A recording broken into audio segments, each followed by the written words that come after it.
You're listening to Metal Gear Mondays, and one of the things you can do to help support the show if you enjoy it is go to patreon.com/Metal Gear Mondays. It's kind of like PBS, where we're supported by listeners like you, except not as beneficial.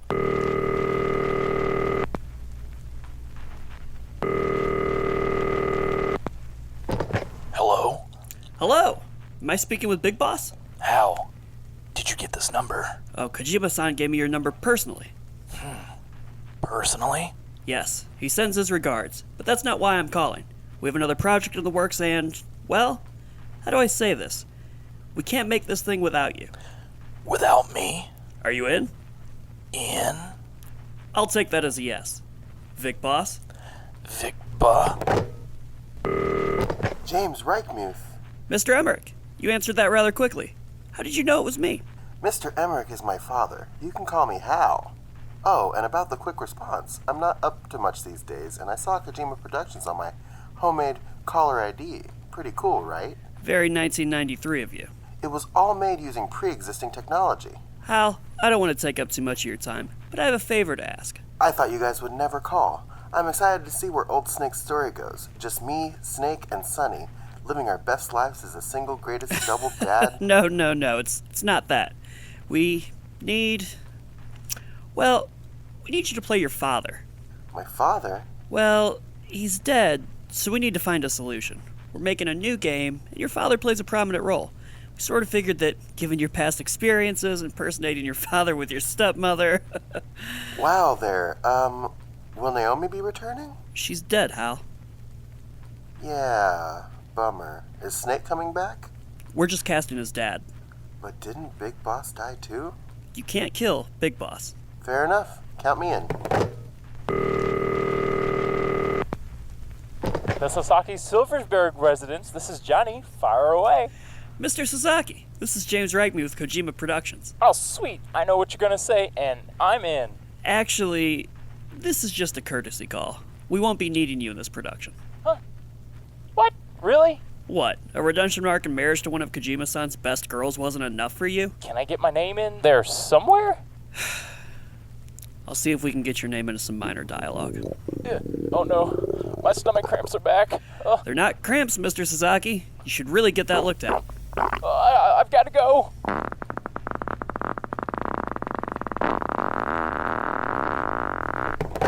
Whew.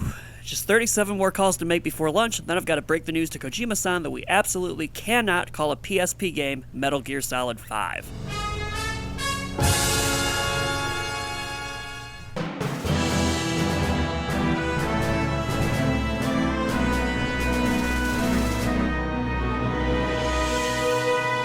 Ladies, gentlemen, boys, and girls, welcome to a very special season of Metal Gear Mondays, the Games Club podcast, where we cover all things Metal Gear, top to bottom, left to right, right to left, down to top. I don't know. Everything in semi-pseudo historical recreation chronological order. As always, I'm your host, Leslie Summerfield, and this week I have some very special boys. James Reichmuth. Sam Wright. Isaac Lim. Very nice, very nice. Yeah, and we are covering, this is the first episode of our Metal Gear Solid Peace Walker coverage. At long last, oh hot damn, this is my jam. We're presenting Peace Walker. And it's really exciting. This, just to be totally transparent with you guys, this is the longest game we've ever played for the show. And a game that has like an 18-hour main story and like a 93-hour 100% completion estimate is very different even for Metal Gear standards. So this has been a long journey. Peace Walker damn near killed us all, but here we are, and we're back and we're better than ever. We're a bunch of stuffy boys. Oh yeah. If you can't tell, we all sound stuffed up because Metal Gear Peace Walker whipped our ass. And we've been playing this game throughout the night and early in the morning for several days now. But yeah, since we are batch recording this whole season, we are going to sort of do like a top news at the beginning of this generalities episode, covering quite a bit of hot topic Metal Gear news, which is interesting. And effectively, if anything comes up while we are in the editing process, just know that the $5 plus patrons that receive the episodes early may not get the most up-to-date news, and if anything crazy breaks, like a release date for a certain movie, we might record it and insert it into the episodes after the fact. So just a heads up. Yeah, so this is the news. Top of the hour. Okay. Here we go. It's gonna rain. It's time for new news. Metal Gear news. Yeah. As always, our news is brought to you by Metal Gear Informer. Awesome unofficial sponsor. Maybe they'll plug us back one day. Please notice me, senpai. Website. And yeah, so let's go through these line items. So I'll take the first one here. Top of line, Insert Coin is now selling Kazuhira Miller's MGS5 jacket. That's awesome. I love it. It looks wonderful. Yeah. But not just like his jacket, but they've got like a lot of other like Metal Gear themed apparel items. There's one that has it says like Venom Snake on the front of it. There's one that says there's a Fulton Recovery System shirt that I kind of really cool. want. So there's a lot of other apparel options that they're releasing, but like Miller's jacket is the dopest one of them. Yeah, They got I'm gonna take a look at the price tags on this shiz because I'm willing to bet that they're pretty hefty. I love that the Venom Snake zip up has a red wrist on the left arm. Yeah, that's really cool. It's a nice little touch. Can we please look at the face on the female model for the Fulton Recovery System shirt? She looks really intense pissed. about the fact that her shirt has a goat being Fultoned on the front of her shirt. It's serious business. Some serious Sams. So let me give you the prices on this if anybody's interested who's listening to this. Again, it's insertcoinclothing.com. The Miller jacket is 60 pounds, which is not that bad. The Venom Snake is like 45 pounds, and it looks like the T-shirts are about 22. I'm not sure. Oh, yeah, you can convert the currency on the website. So let me see if the prices change any. Yeah, so it's like $80 for Miller's jacket. Not bad. Looks like it's pretty good quality. Did you see the Kojima Productions jacket? That thing looks pretty sweet. They're pretty good. I wonder if the build quality is like worth it. I don't know if you guys ever bought like cool commemorative T-shirts or like special jackets, and then just like you have them fall apart over like the course of a year. Mm-hmm. But anywho, Sam, do you want to talk about this next news item? Yeah, I do. So, there's a new Bomberman game, and they've been doing a lot of like really weird shit, with the characters in it. I think it's called, what is it called? It's called like Bomberman R or Super Bomberman R or something like that. They're adding in a bunch of like characters from other video game series in to play as, and both Naked and Solid Snake and Raiden are in the video game. Good. Which is like, yeah, it's what the interesting franchise and really needs. cool. It really is. Yeah, I know Master Chief is also in it. And isn't there like a wrestler in the game? Yeah, Xavier Woods, who is he has a channel on YouTube where he plays video games called Up Up Down Down. Mm-hmm. Nice.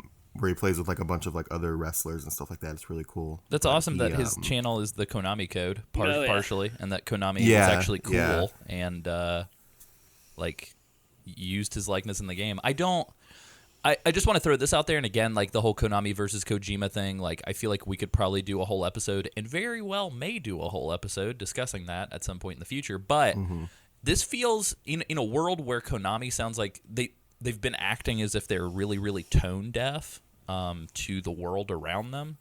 This Super Bomberman R situation with all of these licensed characters, and even just the way they've been handling it on social media, seems like oddly in the now for this company. Yeah. So I'll be curious to see if that is just because of the team that's working on this game, or if it's like a Konami kind of internal SOP shift or something. Well, so we had this discussion off mic a couple weeks ago, but David Hayter came back to record voice lines for this as well as we talked about on a Super previous Smash. episode, Smash Brothers. And they're doing all of this like weird stuff with Metal Gear right now, and like Metal Gear being in things and Snake and things like that. And it makes you wonder: are they going to be talking about something soon? Like maybe at like Tokyo Game Show, like maybe they're doing the Metal Gear Solid 1 remake that we've been wanting for a while. Fingers crossed. Well, and so that's the thing too. Is I guess my question to you guys is: do you guys think Metal Gear is going to get relegated to like a weird purgatory existence like Mega Man has for the last like 8 years? What, like where they just like cameo in other franchises for the rest of the time? Yeah, and he never has his own game again. I think so. I think that's exactly what they're doing with it. Yeah, I think they're afraid to like, given what happened with Survive. I think they might be afraid to like fuck it up more and lose everybody. I think part of it's even like just another slight towards Kojima, just like them really putting the nail in the coffin. Like, this thing you worked on, it's toys now. It's just toys. It's for little baby boys now. I think, well, it's like we discussed it in the Survive episode you and me did, Alessio, is that Just me and you, Sam. Nobody else here. They're not allowed. Get out of my house. They weren't in the No, episode. I know. But we talked about how like Metal Gear Survive has like a couple little references, but they never really leaned into the Metal Gear aspect of it. Like it just feels so like lifeless. Mm-hmm. And I think that if they just like leaned into the tropes and like made it ridiculous, I think they could put out something successful. I agree with you. I wanted to bring up this next point. This next one's a big one, and I think we could probably camp out on here for a really long time. So before we do that, I do want to mention one secret news item, a.k.a. Alessio forgot about it. I don't know if you guys know this or not. So PT, the playable teaser for Silent Hills, there was a fan trying to recreate the game using the original assets from the data on the PS4 version for the PC. He was trying to make like a playable PC version, in an effort to archive it forever, which was very commendable. And I was kind of lightly keeping tabs on it, primarily because we, spoiler alert, might be covering it for the show. And so I was trying to find a way that we could all replay it, besides me, who still has it on my PS4 and protects it with a baby's diaper and a shovel at all times of the day. But so this fan actually got a cease and desist from Konami, finally, right as it was like 90% finished.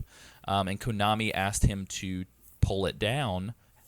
But again, they kind of did the cool guy Konami thing, where they offered this 17-year-old a job. So like, whoa, yeah, it feels commendable. again, it feels like really oddly out of character for the Konami that we've been punching for so long. James, you look like you're a new, sweeter, I don't know, cuddlier Konami. Like that does sound cool, but then like there's another like conspiracy theory part of me that's like, oh, they're just trying to take people off the market. Like he's gonna be a janitor. Oh no, like, they're that kid's ruining gonna be in a guy's life. basement. Yeah. Yeah, I they're don't gonna put trust him it. into like a contract where he can't quit for the next 20 years, and then he's gonna have to like mop floors. Do you guys think they Fultoned him to Konami HQ? Definitely. Oh yes, I hope so. If I was like the president of Konami, A, Kojima wouldn't have been fired, but B, like I would hold all meetings in a helicopter with everybody being Fultoned up to us. Whew. Sam, do you want to talk about our sweet baby Jordan Voight Roberts, savior of a filmmaker? Yeah, Jordan Voight Roberts, who's my personal hero. Noted beard he's boy, directing- noted Twitter enthusiast, Noted beard and boy. noted Kong Yes. Island friend. Yes. Which I thought Kong Skull Island was entertaining, so I don't. I haven't seen it. I liked it. It's interesting. I like it. But he's directing the Metal Gear series, and he is clearly a Hold on, he's directing the Metal Gear series. the Metal Gear movie. Okay, I was like, you mean Hideo Kojima? I'm very sorry. He's directing the upcoming Metal Gear movie, which, has been kind of like a thing that's been teased for the last couple of years. But he's trying to keep hope alive, and he's releasing 31 days of Metal Gear. And he's Hashtag Metal teasing Gear concept 31st. art. Yes, hashtag Metal Gear 31st for the 31st anniversary of the first game, or right? The series? Yeah, so it's the 30. I think this year is the 31st year of Metal Gear as a thing. Yeah. So he's been teasing concept art from pre-production of the movie, which is awesome. Like, the ones that have been released so far are really cool. And then the shooting script for the film is out for approval currently, so this thing is fucking coming. Yeah, I think thus far it looks like there are only 8 days of the Metal Gear 31st. It looks like the last one was posted about 22 hours ago. And they're awesome. A lot of them are like, it looks like it's Ignacio Lazcano is one of the big artists who worked on a lot of the design work for Kong. He's been doing a lot of the work, but if you scroll through, and I'm going to awkwardly like half lean across my table to scroll with my mouse, so I'm sorry if my voice gets weird. Essentially, the first one is like a piece by like Nick Foreman, and it's this super sick like modern rendition of what it would look like for Metal Gear Rex to have like security detail like today, and like all dressed up looking like ultra tactical. And then from there, it's like there are pieces of like Ninja fighting a Metal Gear Ray. There's this weird and Voight Robertson says that it's stylized magical realism, but the Day 3 piece is like this weird like zombie Metal Gear assault on Snake. And then from there, you just have a bunch of really cool concept art. So we're not sure if it's building towards like a big 31st day announcement. I'm hoping. But I think as of right now, the film is still technically not in production, so it's still in pre-production. So it might just be like we're entering production. Is there anybody other than Jordan Voight Roberts that's like attached to the project? I think the writer from Jurassic World, the new one that came out, is dope. the one who penned the script Really? that Sony is That's reviewing. interesting. But no like actors or anything like that have been linked to it. Yeah, I do know, thank God, it sounds like Jordan Voight Roberts has been having tons and tons and tons and tons of conversations with Kojima about capturing like the original vision and intent. Yeah. And I believe Sony Pictures is producing it, so it sounds like Konami might not have any skin in the game awesome. other than like having sold the IP. Right. You could put David Hayter in it. Right. Oh, so David Hayter's been in movies. Yeah, because he's like the just security looks, guard in like X-Men. Right. And like he wrote a bunch of movies. Yeah. He wrote Watchmen, the screenplay for Watchmen. Yeah. So. Yep. But yeah, the one thing that I do want to point everybody to, if they haven't seen it yet, there's actually a pinned tweet at the top of it's at VOGT Roberts, at Voight Roberts. He's got a pin tag where he's kind of unveiling, hey, we're going to do this 31st anniversary of Metal Gear by doing these 31 pieces of artwork. And there is a codec call of Colonel Campbell, who's voiced by the original voice actor, doing a whole like 2-minute bit specifically talking about this 31st anniversary, which I think is really funny. So you guys should check it out. Yeah, and it's really cool because it seems like he's like he really has a love for Metal Gear, and I think that's going to do a service to the movie whenever it finally gets made. For sure. And perfect segue into this, one of the last pieces of external news that we're going to talk about, and then I swear to God we're going to get into this game.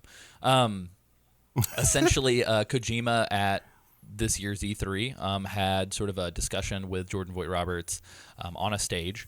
And if you guys haven't seen it yet, again, we're going to have links to all this stuff in the show notes. It's weird, but Voight Roberts actually got Kojima to talk about Metal Gear Solid for the first time in a while, and specifically Metal Gear Solid 4. So Metal Gear Solid 4 turned 10 this year, which makes me feel like an old bastard. And A long time ago. Yeah. And effectively, Kojima went through and talked about like choreography and sort of cinematic design and kind of like why he set up the scenes the way that he set them up, and like kind of talking about a lot of the split screen used throughout the game and stuff like that. So it's a really interesting read. And then during the same conversation, Kojima shared a bunch of information about Death Stranding, which again was all really, really interesting, but sounds like we still need to wait for the game before we get anything substantial. Super quick final note on the Death Stranding stuff. They commissioned a statue of Sam Porter Bridges, which I swear to God, I'm going to fight everybody until this game comes out. His name is not Sam Porter Bridges. I think it's just because he has the shit written on his person that the weird space witch calls him that.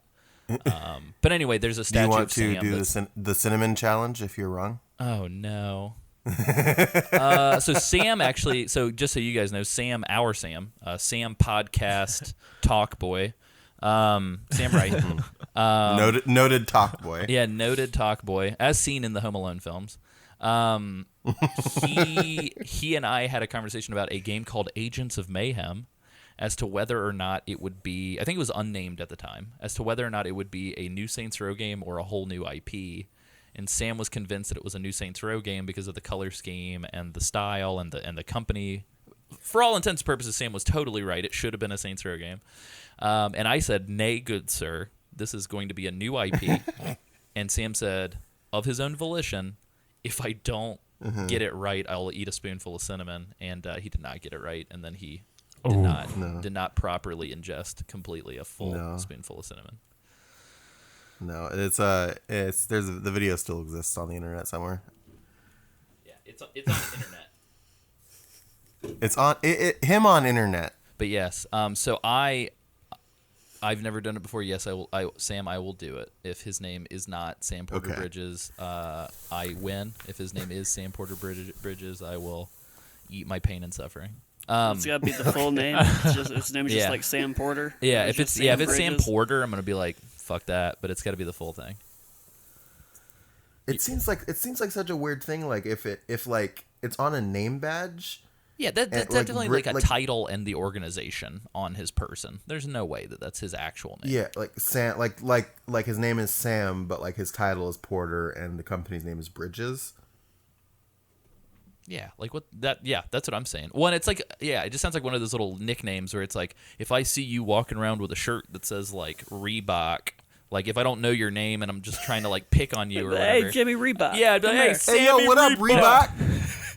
Hey, hey, Reebok, let me holler at you. Hey, fucking Reebok shirt boy. Anyway, but yeah. Mind if I pray to God for a minute? Did you say mind if I pray to God for a minute? Is that a thing that people say? Yeah, no, it's a video. There's this video of it's one of my favorite things in the world. These people like roll up on this guy. He's just kind of sitting on a stoop or something like that. And they roll up and they go, look at this young man over here praising God. And then they call him over and then they play like a Kirk Franklin song from like 2009. And then the guy goes, mind if I praise God for a minute? And they're like, yeah, go ahead, man. And he starts dancing to it. That's awesome. So that concludes the external news, the news that we have no control over, the news that we are vicariously watching through all of the massive amounts of information that Kojima predicted we would be sifting through in 2003 or 2001. Excuse me. Put your pitchforks away. Don't at me. Anyway, let's talk about internal news. A little bit of MGM housekeeping, and not the movie studio. A little bit of Metal Gear Mondays housekeeping. So we've got two quick things. Somebody jump and slap me in the face if I misspeak on any of these two things. But so Sam and I have discussed this, and I think I discussed this with Isaac a little bit when, spoiler alert, Isaac was physically present at my home, but a fortnight ago. When Isaac was physically present. Yeah, so I can confirm Isaac is not an AI. But anyway, between seasons, since we're doing this sort of season rollout, and believe you me, I have the next year and a half of this show mapped out on a spreadsheet. He truly does. Yep. It's impressive. So between the season structure of the show, I think just to allow for some more free-form discussion and just like random thoughts, because boy, oh boy, do we have a lot of random thoughts about these games, and hopefully they won't be super pedantic and you guys aren't going to roll your fucking eyes every time you hear one of these, but we're going to be releasing extra ops. Back in the day, we used to do the micro episodes.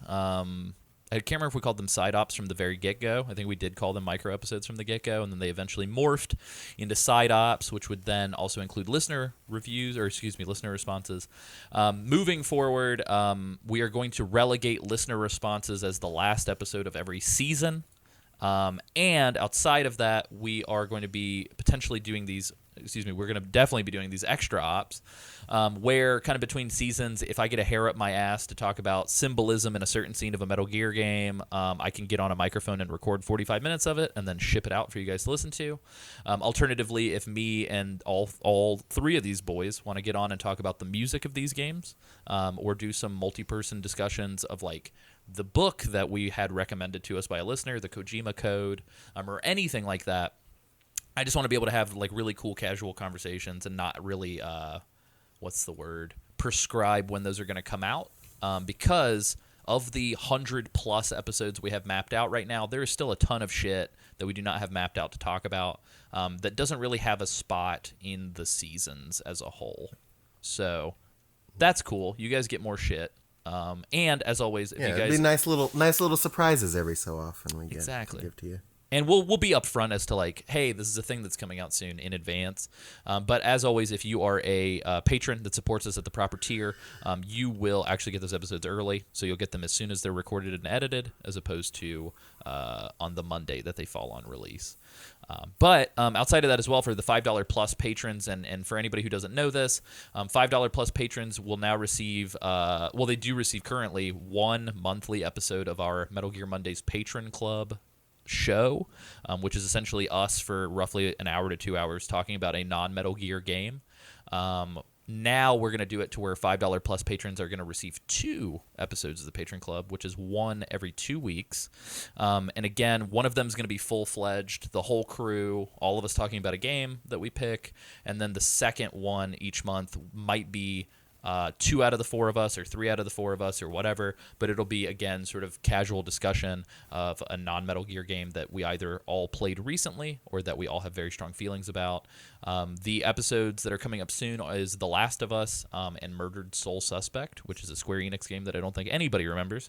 But the episodes that are already out include NBA Jam, and Beyond Two Souls. So a lot of games with souls, a lot of games with Ellen Page, a lot of basketball jammer boys. The Beyond Two Souls episodes features a knockdown, drag out battle between me and James about Detroit Become Human. Yep. And whether or not it's worth your time. Yeah, Detroit Beyond Two Human Become Souls. Mm-hmm. But yeah, it was actually a very amiable and calm discussion, and yeah. Well, 20 to 30 minutes into this fucking episode, let's talk about what we're actually talking about. Woo! Yeah, let's dive in.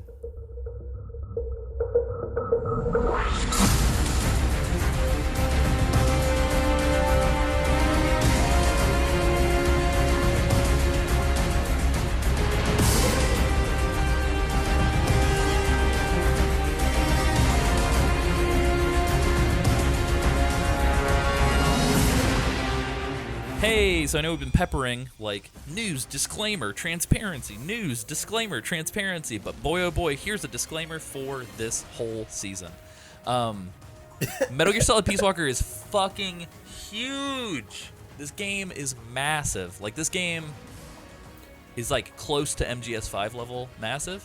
So, And think about that. This was originally on the PSP. 100%. Like, that's baffling. And we'll get into that, but this game takes like nearly 100 hours. Like, I believe that the How Long to Beat has it estimated at like 98.5 hours for 100% completion.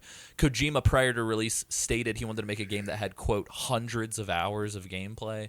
So, just to be transparent with you guys, we did not play this game for 100 hours. For the purposes of the show, the entire group aimed to beat the normal ending, which is the end of Chapter 4. We achieved the true ending, which is the end of Chapter 5. And we did a vast majority, I'd say 60% plus of the extra ops. And there was a lot of co-op that was had. So we did our due diligence, but I just want you guys to know up front that we're not going to systemically go through every single fucking extra op from 1 to 128 and say, all right, extra op number 37, it's another Fulton recovery. You're going to go into zone 1. There's going to be 3 dudes. One of them's to the southwest. Like, we're not doing that. So if we don't cover your favorite extra op throughout this season, or we don't give a part of the game that maybe collectively we didn't dive into intensely, sort of the coverage that you think it deserved, by all means, write in. We would love to hear about your experiences. Given the way that the game is built and the mechanics and all the different systems that are kind of concurrently running together, one thing that was really interesting that happened is all four of us kind of played this differently. The game doesn't prescribe a way to play. And so we all kind of tackled this from different approaches, and we're going to do this kind of, again, Games Club, book report style. Here's how my experience went. Here's how your experience went. So we want to hear from you guys. So if you guys gave this game a shot for the show, write in. We've already had people write in, which is fantastic. We're going to cover that on the listener response episode. But even if you write in and this season has already concluded recording, we will cover your responses later. Because, spoiler alert, I'm in love with this game head over heels, and I want to talk about it a lot. So there you go. Bada boom. Hey.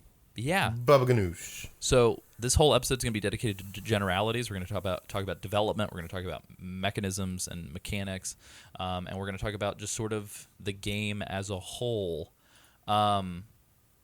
Yeah, so this game, as previously discussed, was developed for the PlayStation Portable. Did anybody on the show today own a PSP or this copy of the game on a PSP? No. Sorry, no. Did it come out on the What? PlayStation Portable? Yeah, that was the Yeah. so this It- game. Like the it game was came out originally on the released- this game. Yeah, Yeah. What? Yes. One little tiny UMD. yep. This whole Yep. game was developed and released on Why? the PSP in 2010. Doesn't feel. I don't understand. What? It was because it was didn't know originally that. because it was developed on a PSP for to be Metal Gear Solid 5. Yep. And that joke at the top of the episode during the skit was a real thing because I guess they told him it's like we can't. This is a PSP game. We can't make this Metal Gear Solid. So it wasn't like concurrently, like they came out on everything at the same time. There was a PSP game No. first, and then they were like, "Hey, Yes. sign me up." What? Yeah, so, and that's why, spoiler alert, Yeah. that's why even on the HD collections, the game looks good, but it doesn't. That looked great. Yeah, the game looks great, but it doesn't You- quite look like MGS2, MGS3 kind of. Yeah. Well, I'll level. tell you what. Probably their saving grace is the way they handle cutscenes. Oh yeah, Yeah, 100%. that's totally like. Yeah. Yeah. Wow. Smart. The Ashley Woods comic book. Yeah. Oh Yeah. man. Yeah. Yeah. Smart. So this is a PSP game, which again, baffling that this all fit on a UMD, which I believe can only hold like 3 or 4 gigs tops.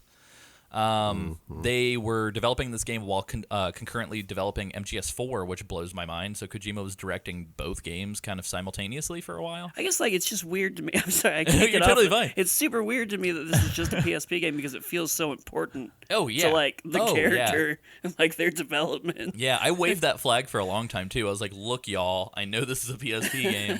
You have to play this game." Yeah. So It's crazy.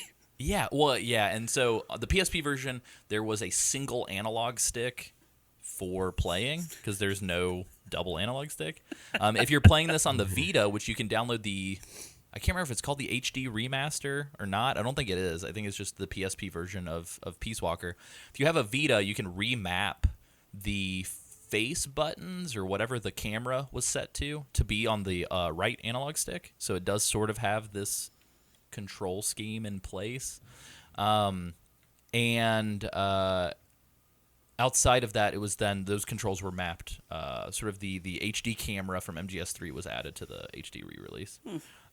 Spoiler alert for anybody who wants to play this on the PSP and is like, oh, hell yeah, I'm going to dive into the online multiplayer. I believe that there is no online multiplayer server to support the PSP anymore. The only way that you can play the PSP version online, and that's with the Vita or the PSP, is through local co-op with so find 3 buddies with Interesting. 3 PSPs and Peace Walker. Link them up. Have a day.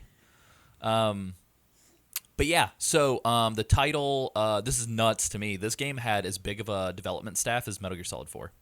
So okay, so that was happening at the same time. Yeah, so So, MGS4 for the PS3 was Yeah. towards the last year of development because the game came out in 08. Right. And then I think Peace Walker entered development around 07. That's so weird. Yeah. So the 2 were being made at the same time, which kind of explains why if I remember correctly, some of the things in Portable Ops and Peace Walker are loosely referenced in 4 on the timeline. Yeah. Yeah. But yeah, Sam, as you so eloquently put it, this was originally Metal Gear Solid 5, quote unquote. During E3 2009, Kojima referred to both Metal Gear Rising and Peace Walker as collectively Metal Gear Solid 5. Okay. Oh God. But he said Peace Walker was, quote, the Metal Gear Solid 5 inside of me. Oh. Which was strange. Gross. Which was strange because the whole point was when Portable Ops and Rising were in development, Kojima didn't direct either of them. So the whole point was Kojima made a big push to say, I'm now giving Metal Gear to a new generation of developers, and I'm just going to be a producer. Yeah. But then for Peace Walker, Kojima's like, saddle up, Seabiscuit, we're diving back in. And then that would continue. The momentum would continue into Ground Zeroes and Phantom Pain. So if this was like the Metal Gear How Solid buck 5 wild? inside of him, was he just like, I want this to be it? Yeah, so James, so for the listeners at home, James is kind of entering the Metal Gear fold Fresh. The ongoing joke is that from Metal Gear Solid 2 onward, Kojima said every game was the last game he wanted to direct for Metal Gear. But was there like, was there on like the a record, point that he was like, this is it. We're done. It's so funny. Yeah. Was there a point that was like, it felt like it was for real? Or did it always feel like it was for real? That's the sad part, Metal Gear is it Solid always 5. felt like it was for real. Just keeps pulling me back in. Yeah. Yeah, no, every time felt like it was for real, and then like, That's oh, guess hilarious. what? Psych. You know what's really funny though is and this is like the most tragic thing. Kojima every single development cycle would be like, MGS3, it's my last one. We're definitely done here. And then he'd be like, MGS4, it's my last one. We're definitely done here. And then for Peace Walker, he's like, But it's weird too, 'cause, like I feel like having like played MGS3 and Peace Walker like so close together. Yeah. I feel like that could have been one Yeah. game. One massive fucking game. One big old game. So here's the sad part for Ground Zeroes and Phantom Pain. Kojima never said this is my last game, and it was. Oh no. Maybe that was the thing he should have done. He should have said it was his last game, and then he would have given us not only a better. Okay, now I'm not gonna say anything about 5. Oh no. Damn. A more complete no, we'll save it. We'll package save it. Is what we'll say. A more complete package for 5 than we got. Cohesive game experience. So how about this though? Do you guys think that maybe for marketing he was like, this is my last game, and everybody's like, oh fuck, I gotta go buy it. And then for 5 he was like, he was like, this is definitely my last game, but I don't want to say anything. Maybe. Maybe. He So didn't this, care anymore. Yeah, he's like, Before fuck it, dog. so I wanted to bring up a point here because he said at E3 he referred to Rising and Peace Walker as collectively Metal Gear Solid 5. How buck wild would it have been if that was like one game and you transition back and forth between Oh my god. Big Boss and Oh Raiden? my gosh. Yeah, that's nuts. I don't know. I don't think that would have been possible, but given the I mean, different styles, no, but That would have been too much. we've seen weirder It shit. was scary. So this game's kind of a first for a lot of crazy weird Metal Gear things. And a lot of this stuff we'll see sort of extrapolated and further developed with 5 and Ground Zeroes, but this is sort of like the first, just sort of the first for a lot of things in the series. So obviously, like, we'll get into it, but it was like the first for Fulton Recovery. It wasn't necessarily the first, but it was definitely the much more refined version of the crouch walk, which I never want to play a Metal Gear without the crouch walk. I discovered recently Metal Gear Solid 3 3D port for the 3DS has the crouch walk from this game. So, like, give me that. Good. This is also the first time that Metal Gear ever had like a cooperative multiplayer. I guess you could say there was like Team Deathmatch and Metal Gear Online for MGS3 Subsistence. But this is the first that it was like, we're going to go battle the environment together. And just in general, it's like the first for the base building aspects of the game. It was the first for the way that they handled these cutscenes and QTEs. I think it's the first time that there's QTEs in the game, other than the hold R1 for first-person snake mode in MGS3. And this is kind of, and 100% correct me if I'm wrong here, this is the first mainline game in the series to be given a teen rating. That blows my mind too. Yeah. Yeah, I I, think so. I didn't realize that either, and then I was reading the show notes this morning. I saw this was rated teen. I was like, bullshit. Yeah, it's rated teen in the way that there's no blood. It's rated teen. But I'm going to skip ahead here. Can we talk about this list of topics that gets covered in this game? And you guys can tell me. So we can alternate throwing these out there, but again, keep in mind these are all in a teen-rated game. Let me know if you think this game should have gotten a different rating. So top of the list of topics that are covered in this game, we've got sexuality and bisexual relationships.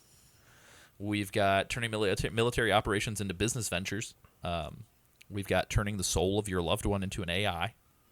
We've got reincarnation. We have underage girls being like sexually titillated in scenarios around grown men. We have topics of nuclear annihilation. We have Hideo Kojima and all of his male characters being massive perverts. We have men forcing themselves upon women that aren't interested. We've got the death of heroes and parental figures, often at the hands of their children. We have grief. Yeah. We have depicting the United States in not such a positive light. We have extreme anti-war sentiments. Nuclear deterrence theories discussed. Nuclear holocaust is discussed.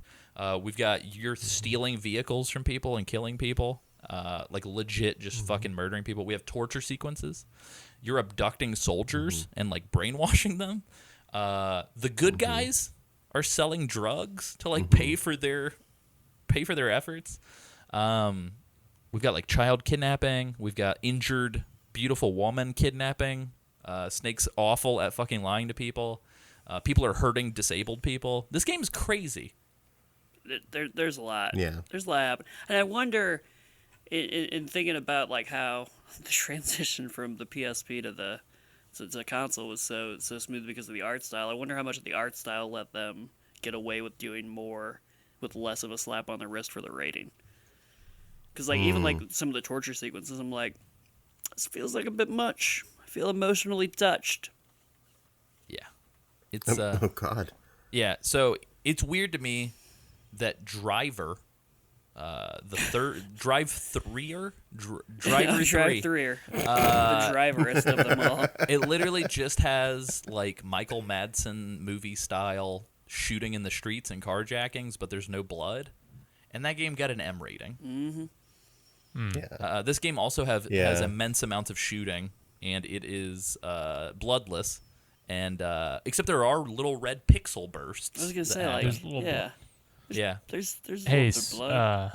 so I'm on the ESRB website, and I'm gonna read to you why they gave this a T rating. Ooh. Okay. Hit us There's with that. blood, or red dots, drug reference, language, suggestive themes, use of tobacco, and violence. That's it. There's a That's lot all of you use of tobacco. I don't understand. Yeah. Why? Including one very fun use of tobacco at the very end of the chapter 5. Oh yeah, Oh, yeah. so good. I don't... Yeah, we'll get there. I don't want to point fingers. Do you think that somebody paid off the ESRB? It definitely I seems. don't It know. definitely seems weird. Yeah, if I was a young child playing this game, I don't know. I would be disturbed. Yeah, I don't know why this isn't an M. That's weird. Okay, here's Even like it's just kind of creepy sometimes. Like I don't know, the game is just kind of creepy sometimes. Well, it's just like it's very like. I don't know. There's a lot of themes that like. I don't know. I guess teenagers are smart. maybe I'm James, not. you were 14 whenever you were working Sometimes- for... That's totally true. I was but a young yeah. 14-year-old. Sometimes teenagers are smart, and sometimes they eat Tide Pods. That's very true. So You're not wrong. They taste good. Sometimes adults eat Tide Pods. yeah. For I'm YouTube. actively eating one right now. Oh, nice. In the words of Natalie Portman, Tide Pods, the only fucking thing I snack on. So I love it. that'll tell you about that. So it's interesting. So the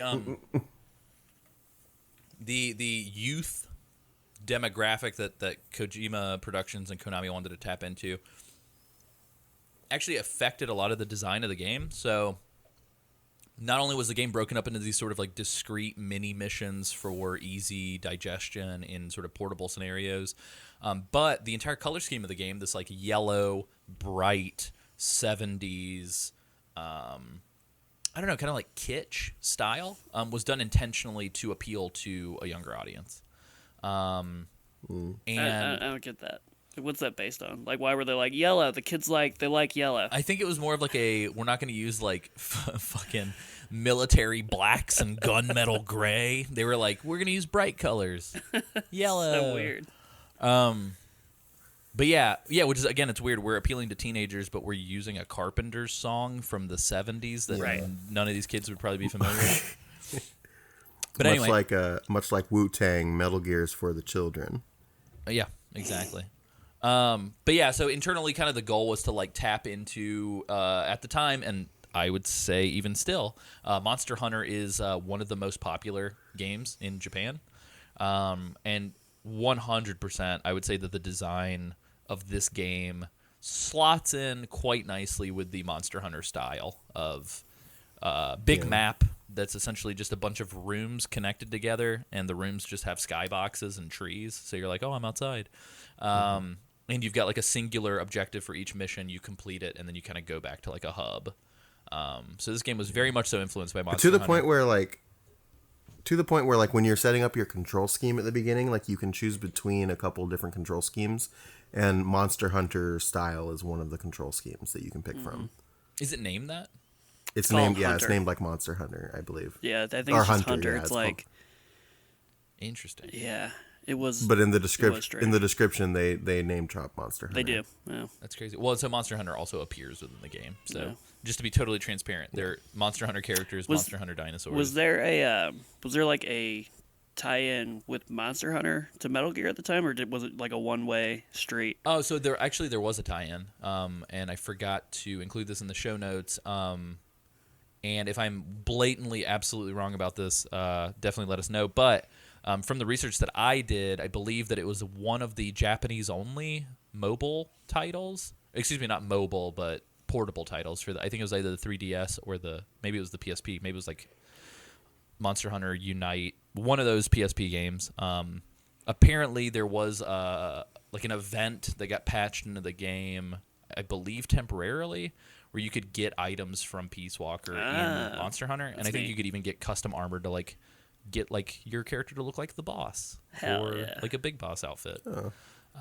Which right now, Monster Hunter World is doing a ton of crossover shit with Street Fighter, Mega Man, Devil May Cry, and Final actually, Fantasy Final Fantasy 15. 14, which is weird. Wow.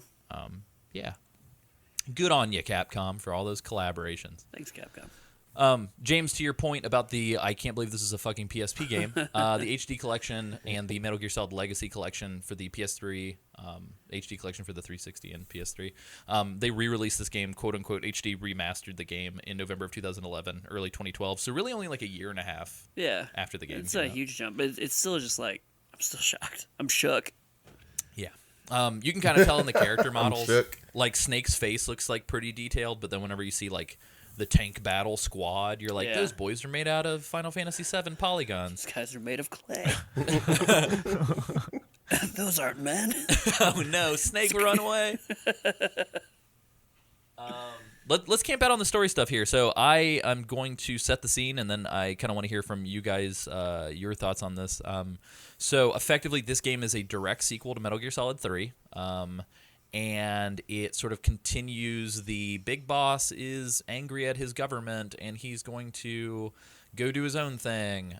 So it's kind of a direct sequel to Portable Ops, but there's literally mention at the beginning of the game where Miller is like, I guess we can kiss those San Haremo days goodbye or some shit. So I think it's kind of Kojima being like, none of that was canon. So it's like a loose sequel to Portable Ops. It is a direct sequel to MGS3, and it is a direct prequel, I believe, by 2 weeks into Ground Zeroes. So Ground Zeroes takes place, I think, 2 weeks after this. If not 2 weeks, it's 2 months, but it's like short amount of time. And so this game, I would argue that Peace Walker is like a pivotal game in establishing Big Boss's trajectory as the anti-hero / villain of the game. Whoa. I was thinking of Venom Snake. My bad. Ooh, Freudian slip there, sir. Oopsies. But yeah, so that's pretty much where this game lands. James, I know you've had a little bit of experience with MGS3 up until this point. Isaac, Sam, obviously we've all played Metal Gear Solid 3.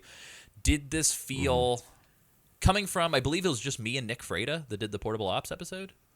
I can't remember if anybody else was on there, but coming from a background where you guys didn't play. I wasn't. Yeah, coming from a background where you guys didn't play Portable Ops, did this feel like a believable extension of 3? Did it feel like it kind of hit the ground running? Yeah, it felt like like I said earlier, like this could have been like I feel like MGS3 and this could have been like one big game. Like this felt like a perfect extension of that. I didn't know any of that about Portable Ops going into it, and like I didn't feel like I was lacking information when this started. I was like, no, this makes sense from where we last saw Big Our Boss. boy. Yeah. And just to sort of clarify, too, so I would argue that the Metal Gear Solid series is kind of broken into 2 discrete trilogies. So we've got sort of the Solid Snake trilogy, which is like obviously MGS1, MGS2, MGS4. But this is sort of the second. This is the Empire Strikes Back of the Big Boss trilogy. Ooh. So we've got Metal Gear Solid 3, we've got Metal Gear Solid Peace Walker. My brain does not want to say solid between Metal Gear and Peace Walker. Metal Gear Solid Peace Walker, and then I would say Ground Zeroes and the Phantom Pain are kind of a whole. So it's like MGS5 is the Return of the Jedi. Yeah, well, and it's really weird, like me not having an extensive knowledge of like Metal Gear as a series. Like, I'm really only familiar at this point with most of the Big Boss stuff. Like, I don't know shit about Solid Snake. Yeah, recently, and I would strongly urge, if you guys, if for whatever reason, and God bless you if there are people like this, if for whatever reason you have kept Metal Gear Solid 5 behind glass and you don't want to open it until we cover it for the show, A, I'm sorry that we've delayed your enjoyment of that game for so very long, but B, in an episode that Retronauts just put out, which is a phenomenal podcast, they just talked about MGS3, and you should check it out. However, they do go into a little bit of spoiler territory towards the end, talking about Metal Gear Solid 5. But they were talking about how very recently, apparently, somebody transcribed, and I believe it was on Metal Gear Solid. What is the unofficial Metal Gear Solid fan site? The one that Rob Santos owns now? I think it's like MetalGearSolid.net. I think it is .net.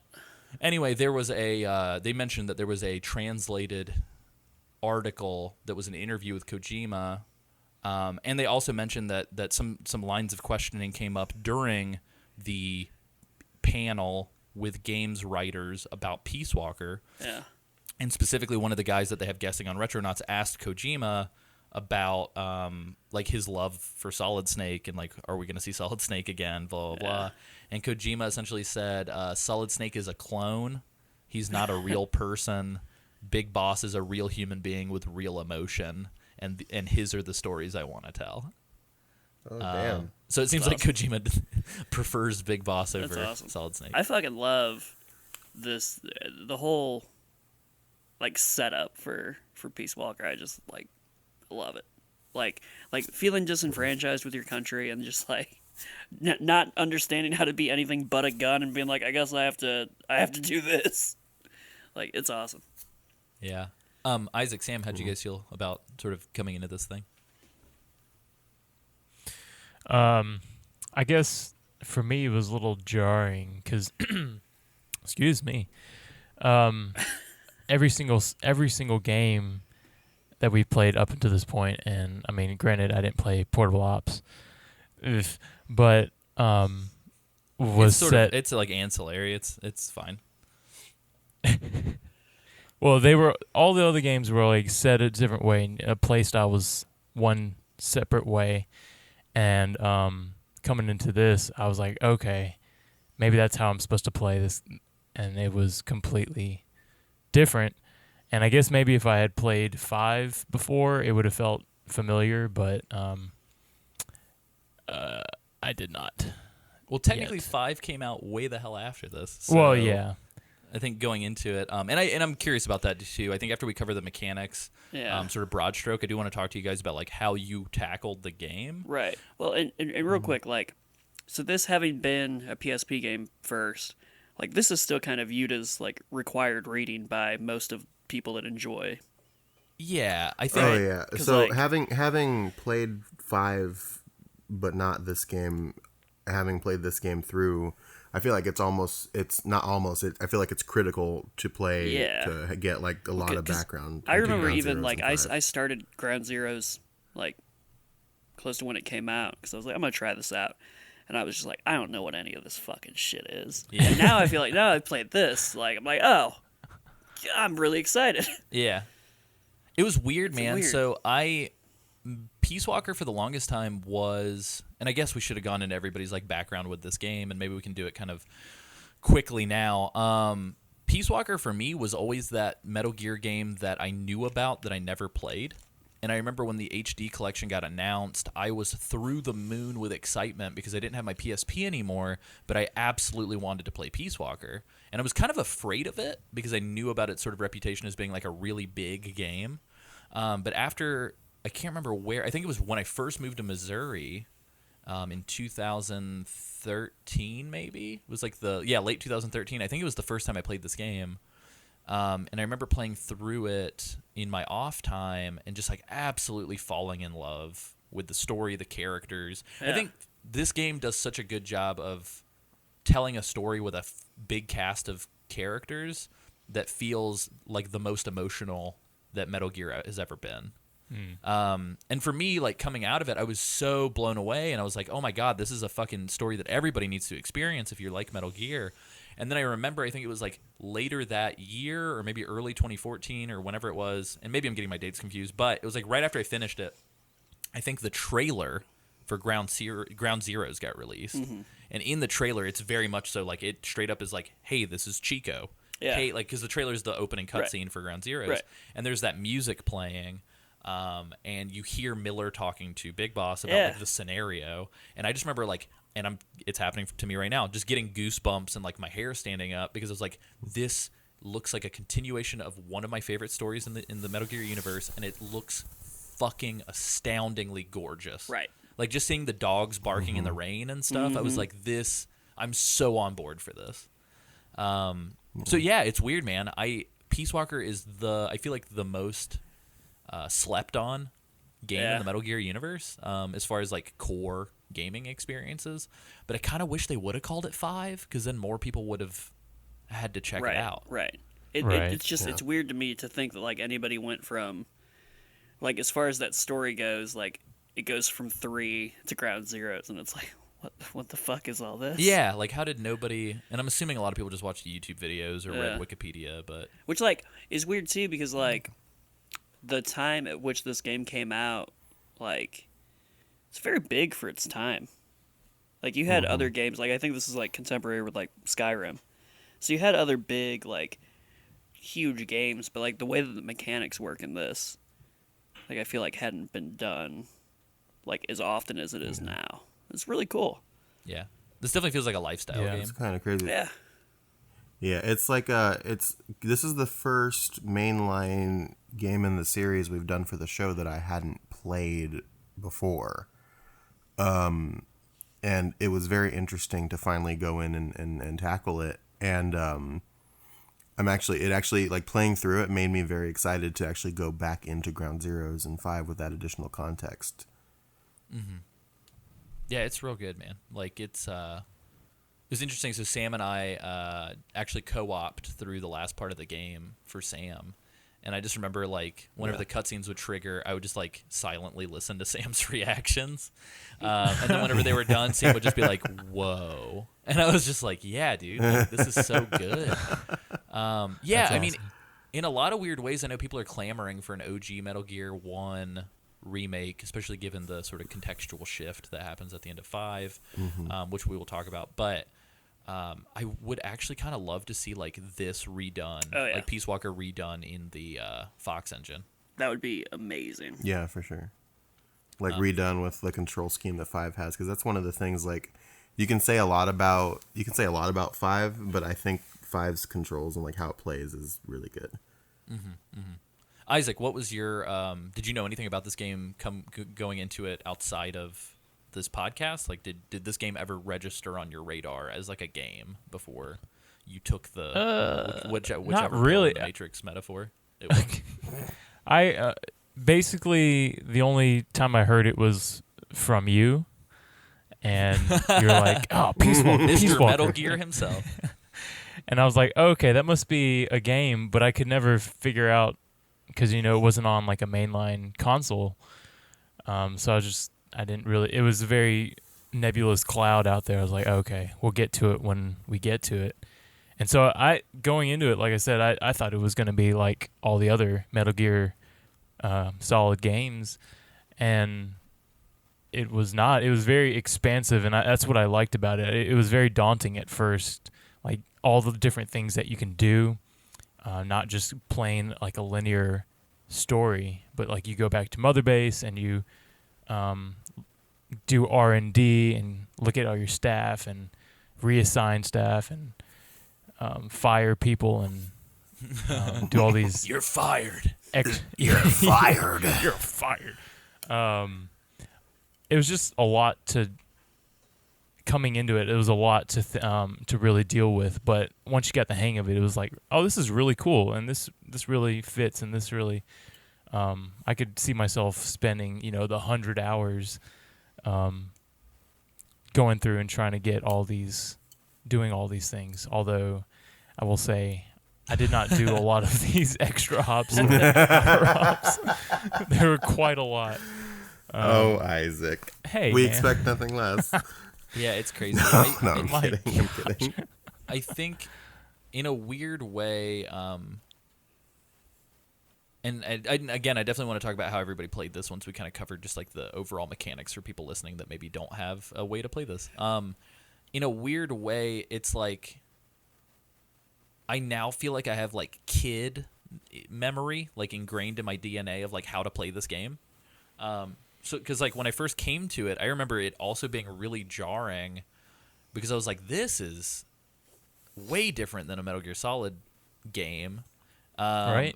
But at the same time, I remember like in my mind, I was like, because of the way that I played MGS3, I was like, I'm going to trank everybody because that's the way to get the goodies, to get like the secret shit. Because that's the way MGS3 is set up, is like if you trank all the bosses, you get extra stuff.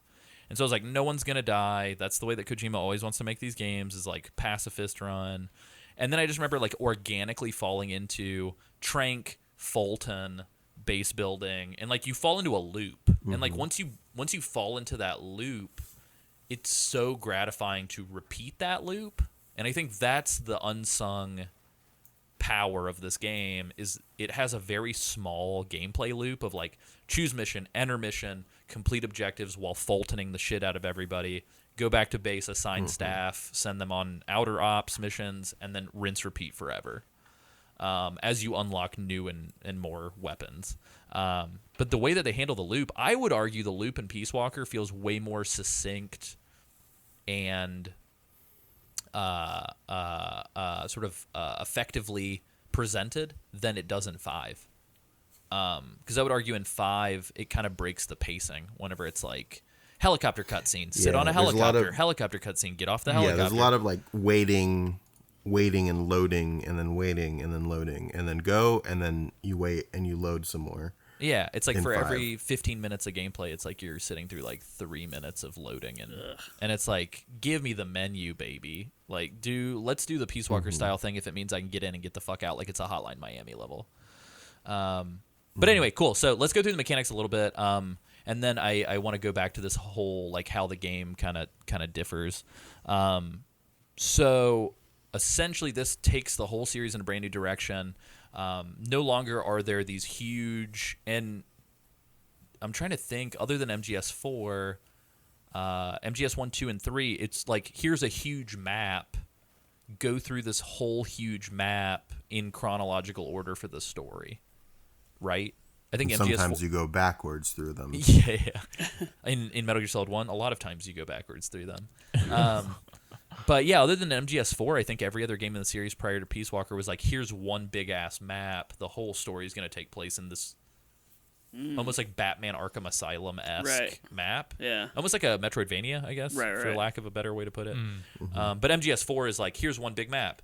We're going to another big map. We're going to a separate big map. And you can't really go back. But this game is the first game in the series where it's like, you're going to get little tiny maps specific to the mission every single time. And they are loosely like, I think ultimately if the game was like free roam mode, like you can go through the whole game technically on paper. It's all one world and one big map, but it breaks up where you can and can't go depending on the missions. And I think, Isaac, correct me if I'm wrong, was that the most jarring part of this for you? Or like what was, whenever you say that it was like super different and it took you a while to get used to, and Sam, definitely speak to this too if I guess you've played 5, so maybe it wasn't as jarring, but I am curious to hear, like, is it that aspect of it that made it so different for you guys? Kind of. Yeah, just like at a certain point you unlock a bunch of missions and you can just do, that was one part, but for me the biggest part was how much more you could do, if that makes sense. Whereas like all the other games, it was just, you know, you a bunch of story, and then you play, and then cutscenes, and then it was more linear in that nature. This is a whole nother beast in that scenario where you can do a lot more than just play the story. You can, you know, go off on these little outer op missions and whatnot. That was the biggest thing for me, but it was really cool. I loved that part of it. And I think they do a good job throughout. I think for me it wasn't. Go ahead, Sam. Sorry. I think for me it wasn't as jarring just because I had played 5 before, and it's presented similarly.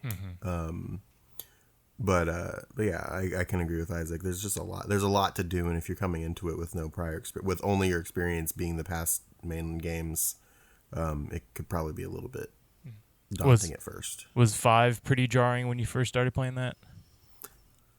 Yeah, I think it was. It was a little, because it was just so different from everything I was used to. But yeah. Yeah, I'd I think say that. one of the big things about this game is, like, in retrospect, it dawned on me when talking to like James and Isaac about how they approach the game that this game doesn't really tutorialize a ton. It's not necessarily super handholdy. But the one thing I will say is I think it does a good job of slowly, and we're going to cover all the different sort of verbs that you can use to interact with the world. But it does a really good job, I think, of slowly rolling out each aspect of the mother base menu, like piece at a time over the course of like 5 or 6 missions. And it does feel a little repetitive, but Miller will be like, hey, Snake, we just developed a new way to do XYZ. Like, here's how that works. And I think they do a pretty like elegant job of not being like, here are 11.5 million menu options, all at the get-go. Good luck. They do a good job of kind of gating it behind like story moments. And it feels organic when it happens. It's like, oh, of course, we just got the hyper crazy scientist, so of course we would get a new development thing or whatever. Yeah. But yeah, so let's talk about that main hub real quick. So other than there being like sort of this tutorial beach sequence, which we'll cover whenever we do sort of the part 1 of the main game on next episode.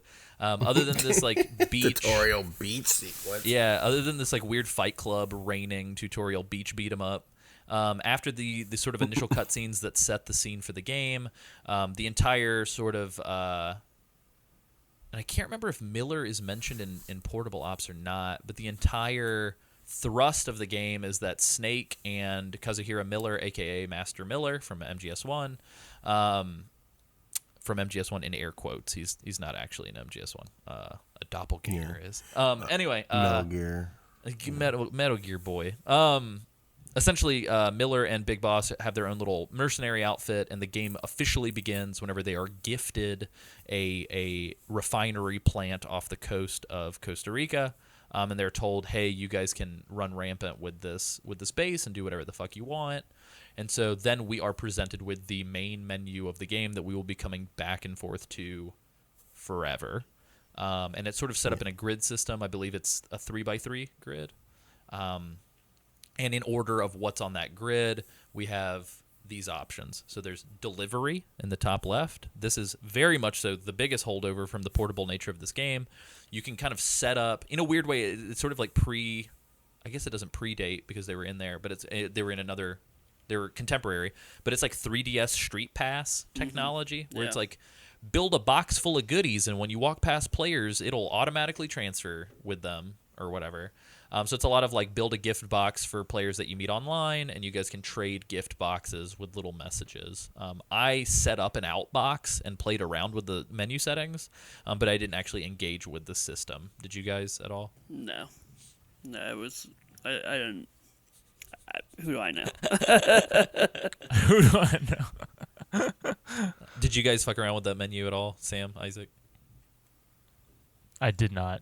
I didn't know what Cool. to expect. With that. Yeah, there are a lot. I looked at it. Yeah, there are a lot of menus in this game where you're just like, I don't know what that is, so we're not going to touch that. We're never going to go to that corner.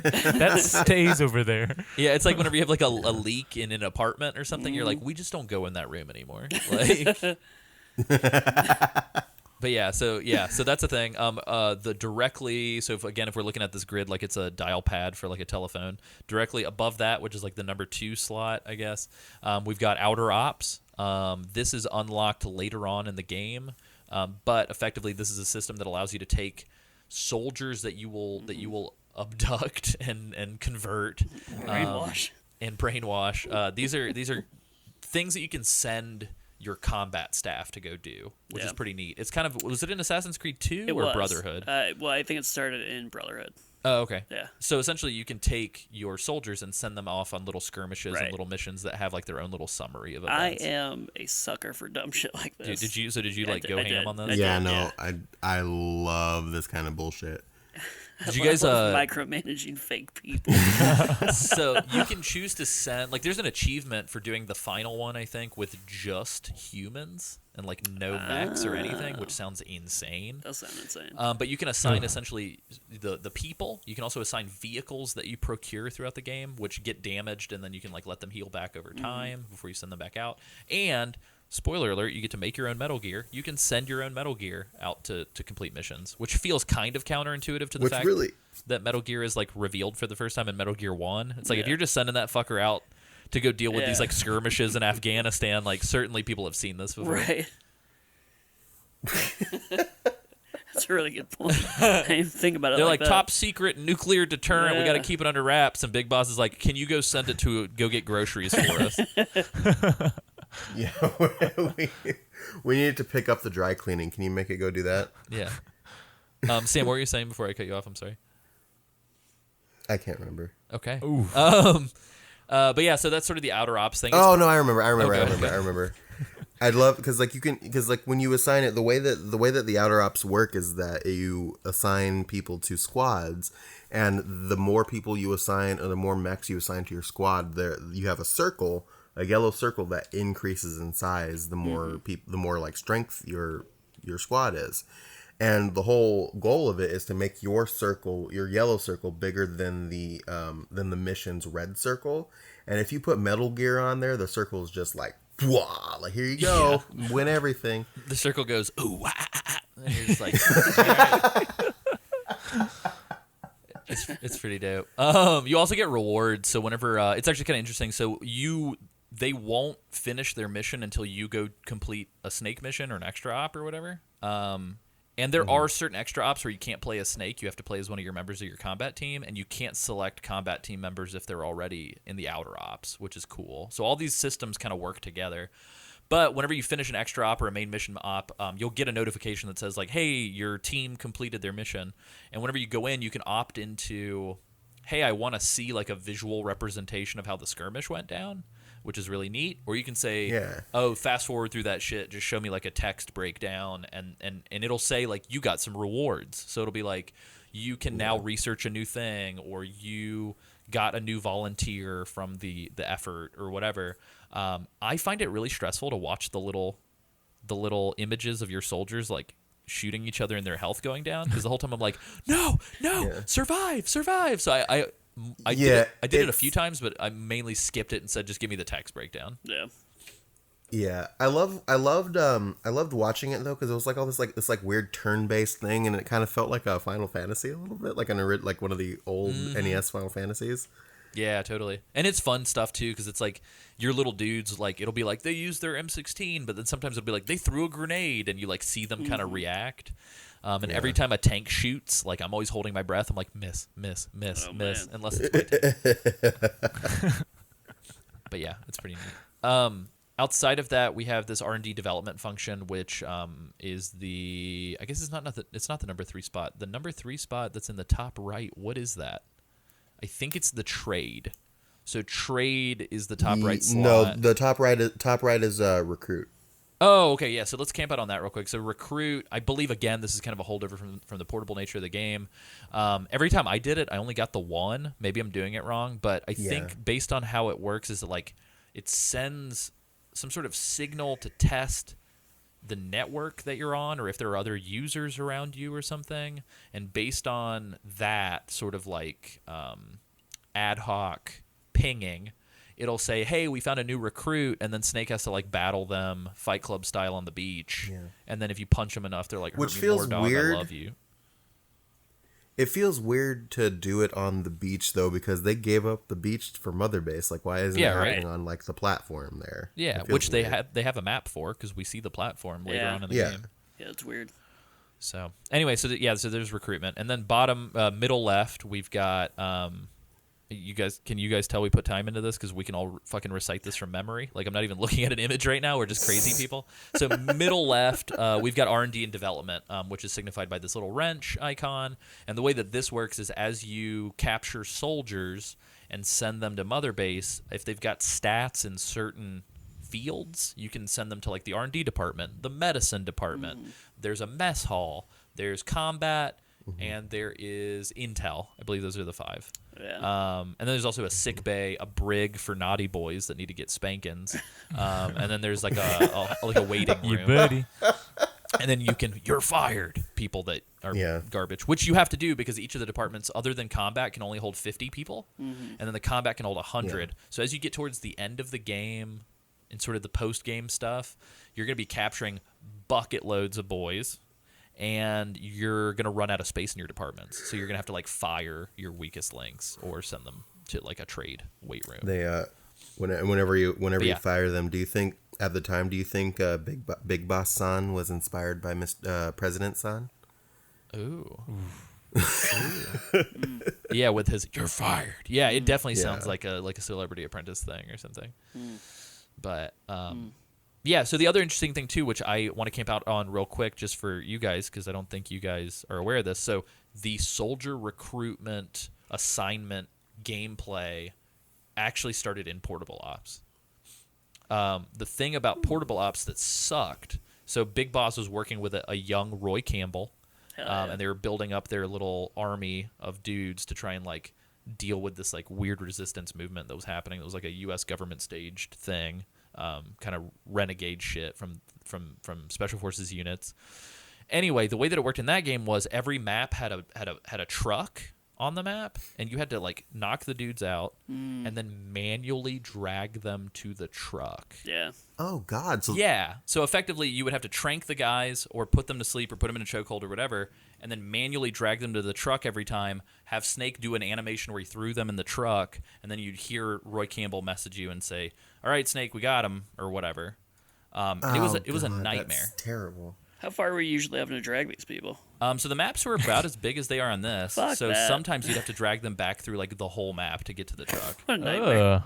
Yeah, it was no. It was rough. I believe me and Nick Freda talked about that quite a bit in that episode, where it's just grueling. And for me, I think I did play Portable Ops before Peace Walker. But whenever I went back to play Portable Ops for the show, I had forgotten, and it's painful. So boy, oh boy, am I glad that in this game, hey everybody, there's a Fulton balloon recovery system, which has now become sort of infamous and like turned into a meme a little bit. But effectively, you have this balloon pack, which is a real thing. Apparently, Fultoning is based on real technology. I don't know how often it was actually used for real, but effectively, whenever you're in really dangerous scenarios and you're trying to get the fuck out of there, there would be sort of these weather balloons that military would attach to themselves to then get picked up by like a VTOL or some sort of like helicopter or something. Yeah.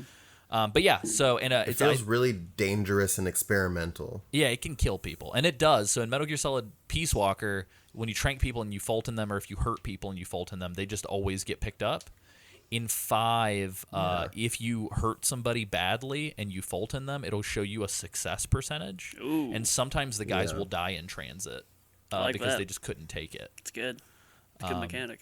In 5, you can Fulton vehicles, gun turrets, cargo containers, like tons of shit. yeah. You can just like throw a Fulton thing on it, and it'll like you can pick a tank up while there's people in it. Oh, that's dope. And you can actually like ride on the shit that you're Fultoning and like shoot people from the air and then jump down.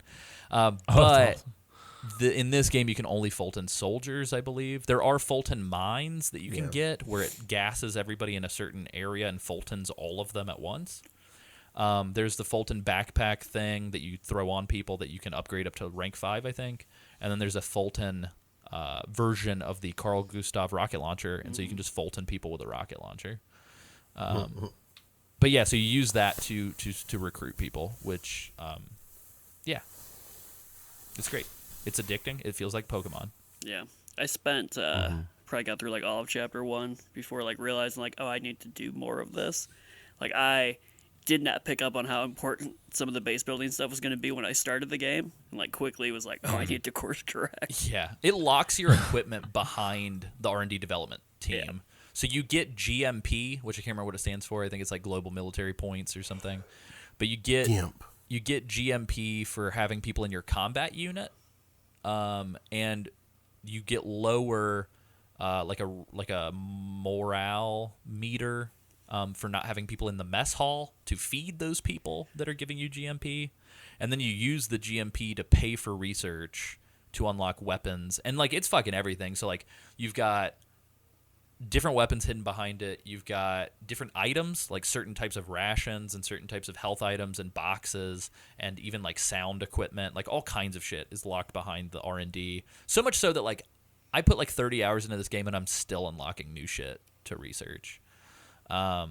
And so all the systems kind of play off of each other. So, like, you need people in the mess hall to feed people. You need the combat unit to pay for the research, and you need the researchers to do the research. And then intel and medicine teams have to be at certain rankings for you to unlock certain items to research. So it's cool in that way, how it all coalesces.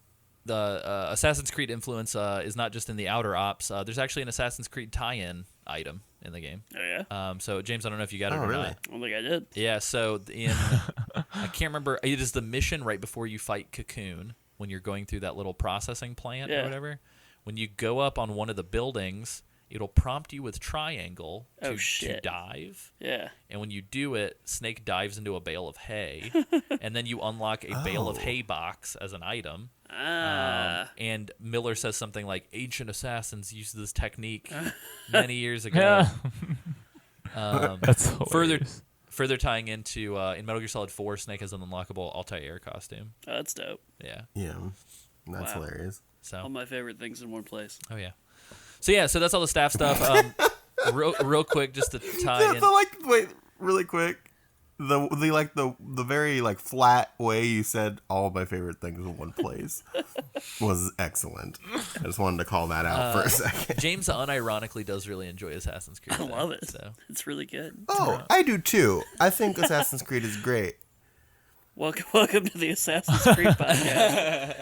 Welcome to Ass Creed Ass Days. Requiescat in Pace, bitches. Whoa, dude. But yeah, so let's tackle the rest of these real quick because I mean they're pretty self-explanatory. So versus ops is another menu item. I believe it's from the center to the right. So the dead center is your staff assignment button, but from the right of the staff is versus ops, which allows you to effectively, and we didn't engage with the system at all because we purely did cooperative multiplayer, but there is sort of battle maps for friendly, like 2v2 or every man for themselves, Friendly, like exhibition matches, which you unlock a ton of shit. So there, I mean, I feel like every mission you complete in this game, you just get a massive amount of like, hey, you unlocked, which I love. Like that's my favorite thing ever. I wish more games would have unlockable. Well, it's like giving you like treats for doing things, which is like the best way to keep people going in something. So a lot of the big unlockables that you'll get very frequently are like there's no chat option, but you do, and it kind of sucks. Like if you're playing cooperative with friends on the PSP or something, they lock some of the communication lines that you can deliver behind victory items. That's weird. So it's like I unlocked the other day like the calm like chat function to say like the core things like, hey, I need help, or send a medic, or squad up, like they're all there. But there'll be things like just goofy shit where it's like, I believe in you, like as I fight for my friends, as calm things. But they also hide versus ops maps. So if you like S rank some extra ops, it'll be like, you just unlocked the desert versus map. That's neat. So it's kind of cool. And then there's the trade function, which I believe is like the bottom right. Maybe I'm fucking that up. But anyway, there's a trade option for you to trade dudes. And then database is the center bottom row. And it's got sort of like the log of how many miles you've walked, how many people you've tranked, different code names. You can unlock different code names based on how you play the game, which is really cool. I got the butterfly. And it was like, Me too. You move stealthily and sting like a bee. And it's like, ooh, baby boys. So there's that, but there's different code names, and they're kind of pretty one-to-one with the code names you get for beating Metal Gear games. Typically, like at the end, it'll say like, you got Fox rank, or you got Donkey, whatever. But yeah, so essentially it's got all the stats and the breakdowns and like all that shit. But there's also the database info points for like, if you want to deep dive on different types of vehicles, or like different sort of briefing files or whatever. And then last but not least, on this main menu, before we go into main ops, extra ops, you get Zeke, which is your Metal Gear boy that you can build as a menu unlock at a certain point in the game. There is a fair amount of grinding involved in getting Zeke parts and AI components, so we will talk about that towards the end of this episode, just because it's sort of its own big thing. But yeah, so let's talk about main ops versus extra ops really quickly. And again, we're going to do a whole episode on extra ops, so I don't want to camp out too terribly long on that. Effectively, within the game itself, let me scroll down on my notes to get the exact number here. So effectively, we've got 33 main ops that are broken into 5 discrete chapters with a prologue. So the beginning tutorial zone is prologue, an army without borders. We've got chapter 1, a country without an army. Chapter 2, the Phantom Hero. Chapter 3, a nation reborn. Chapter 4, the illusion of peace. And chapter 5, outer heaven. Chapters prologue through chapter 4 are all sort of the main game. After you finish the main game, you then initiate chapter 5, outer heaven, which is sort of like the true ending / grind your face off for Metal Gear, which is also kind of like the main story missions in this one are kind of like a Benny Hill. Oh God, yeah. So chapter 5, we'll talk about it as we get to it. Yeah, but chapter 5 is ridiculous. Yeah, chapter 5 is, I think, kind of one of the big missteps is the way that they handle It's that so whole thing. weird. But yeah, so it's also weird to me in general that they hide like the ending that kind of ties all these games together, like behind some a real grind tedious wall. shit. Yeah, like real tedious. But anyway, so then there's 72 outer ops, which we already covered, and then there's 128 extra ops, y'all. There's a lot. And they don't unlock all at once, and you can't just like start at one and blast through them in order. A lot of them are hidden behind you getting to a certain progress point within the main game, and a lot of them don't become available until you complete specific ones prior and then get to the end of the game. And some of them are actually hidden behind. After I beat it. Yeah, after I beat it, I looked up like a guide on how to unlock them all, and there's like really fucking, you wouldn't expect like bizarre trains to get from like extra op 30 to extra op like 40, and you have to beat like extra op 72 and like 63 in between them to like get. It's really fucking weird. Yeah, and for some of them, it's like you have to S rank extra op number 12 in order to get this item, which then opens up extra op number 15. Weird. It's funny you mentioned S rank extra op number 12 because that specific extra op is my specialty. Oh, nice. I S rank it in 21 seconds at this point Holy because I played it shit. so much. Yeah, so and there's a fun thing too. So you press triangle on any of the extra ops, and it'll show you like a log of what you've done. I think it's triangle or square. It'll show you a log of like, this is the fastest clear time. This is how many people you've killed. This is blah blah blah. Sam and I were doing some co-op, and we were going into an extra op that Sam hadn't done before that he wanted help on or whatever. And as we were going in, I just hit triangle for shits and giggles to see what I had done before, and it literally was like, Alessio has completed this mission in 6 seconds and got an S rank. Jesus. And it was one of the Chapter 5 Zadornov missions. Yeah. I was like, I found that fucking dude in 6 seconds. That's crazy. But anyway, there's different difficulty levels for the extra ops. They're designated by these skulls. And so we've got everything from 1 skull to 5 skulls. And then we've got red skulls. And kind of the difficulty settings that these kind of map to is like 1 skull is very easy, 2 skulls is easy, 3 skulls is normal, 4 skulls is hard, 5 skulls is extreme, and then the 5 skulls, tried and true to Metal Gear since, I believe, Substance of MGS2, good old European extreme. What does that mean? So European Extreme, I believe the term came from the fact that in the Metal Gear Solid 1 release that went out in Europe, which was after everybody else, they added a different difficulty setting, like a harder than extreme setting. Okay. So it just became nicknamed like European Extreme. Okay.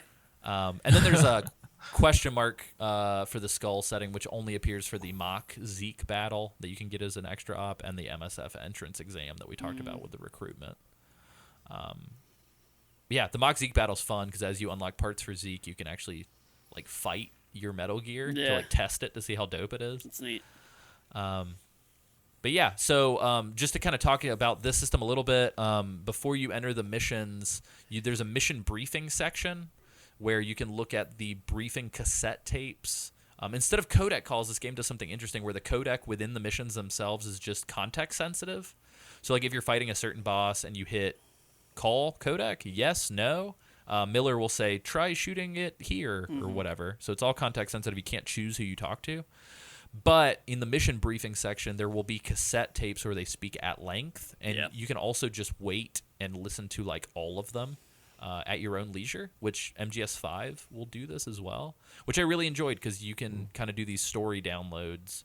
Oftentimes before work, I would like eat breakfast and just pop on like all of them and just like listen to them in order. Yeah, I loved listening to Chico's. Excuse me, I couldn't hear you over that loud creaking sound. You love listening to who? I said I love listening to Chico's tapes. Is somebody in an old haunted house? What was that? What was that sound? That would be Dag. Oh no, Isaac, get some WD-40 on that chair. Oh no. No, you're totally fine. But yeah, so the mission briefing tapes are interesting because there's like a whole slew of them that are kind of tutorials to some extent, depending on if you want to dive into them. Like they'll talk about different enemy types, yada, yada, yada. A lot of it's Miller talking about that stuff. But depending on who you talk to, like Cecile will talk to you about birds.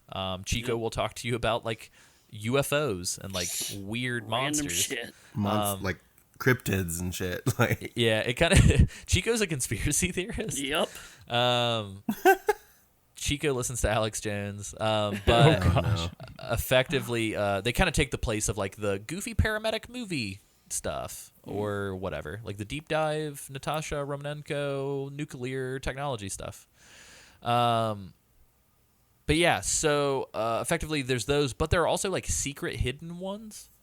So at a certain point in the game, and we'll talk about it, a certain special love interest from Snake's past sends 7 tapes to Snake, which they're excellent. These kind of play out like awesome. radio dramas. Yeah, they really do. And they're like really well curated, like a lot of background sound and tape hiss, and they sound very of the era. We didn't mention this before, but MGS3 takes place in 1964.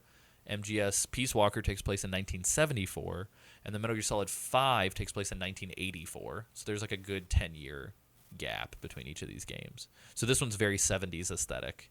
So much so that like people comment on how a Walkman is still in prototype phase because they don't exist yet. yeah, like the first cutscene is just like this guy, the professor, talking about we have this prototype Walkman.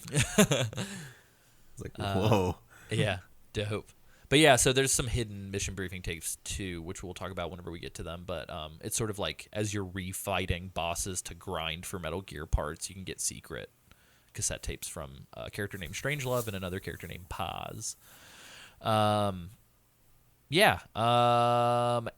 outside of that, the other thing that you can do in sort of the pre-mission building phase is you can select. Snake can only carry a certain number of weapons unless you use the battle suit. You can only carry 2 weapons, and then a bunch of thrown weapons and placeable weapons, and then you can only carry a set number of items. Some missions will kind of lock you out of, like, you can't use Fulton, or you can't use recovery items, or you can't use cardboard boxes. Other missions will say you can't be Snake, select one of your other staff members to take on this mission, because they take place concurrently. So some of the extra ops will be like, Snake's battling a boss right now. Can you fight off the soldiers to make sure Snake doesn't die? Which were really cool. Every time that popped up, I was like, fuck, I would kill for this. Yeah, because we talked about how like all of the systems kind of work together, but some of the extra ops also do the same thing. Like this is happening while Snake is doing this thing. That's why you can't play as Snake. And it's like, hey, badass. That's cool. Yeah. Nice touch. Yeah, no wonder I wasn't getting assaulted by guards while I was fighting a giant robot, because my boys were keeping them off my back. Gives the whole world more context. Yeah, it's dope. I can't remember if 5 does that or not, so I'm going to keep an eye out for that whenever we get to 5. But yeah, and effectively, there is still the camouflage system, but instead of like in MGS3 where you could change it on the fly, and you had like face paint that you could also apply, this game streamlines it and essentially gives you a collection of outfits to choose from. Certain ones are hidden behind certain things, so like you can get a sneaking suit that you develop, which is, I would say, critical, because nobody can hear your footsteps, and you have like a B ranking in like every category of camouflage. But there are also like tiger stripes and fatigue, like jungle fatigues, like a lot of the ones from MGS3 make a return. Funnily enough, there is a white t-shirt, and whenever you put it on, Snake goes, I'm just going to take this t-shirt, or like something weird. If you do the naked Snake, Snake goes, let's rock, whenever you like exit the mission prep. And then if you do the regular stuff, Snake's like, survival, or something goofy. But they're funny. There's a tuxedo that you can unlock, and a couple other things. But yeah, outside of all of that, you do have a set amount of ammo that you can take into missions, but you can use cool items that are like supply markers that you'll get airdropped supplies, like rations and ammunition. But there's also strike markers that you can throw, and like an airstrike will happen. Those detract from your heroism points, so you get less of a good ranking on the mission for using them too much. Right. But I would argue the boss battles being like an ammo attrition battle, you kind of have to use the fuck out of the supply marker. Yeah, it feels so weird that like, okay, we're gonna bake this whole your heroic points drop if you use this, but you kind of have to if you want to win. And the last thing I wanted to talk about is that as we had mentioned, the cutscenes. Oh, there's the haunted house. The cutscenes in the game. There he goes. The cutscenes in the game are all akin to the motion comics that were released on the PSP.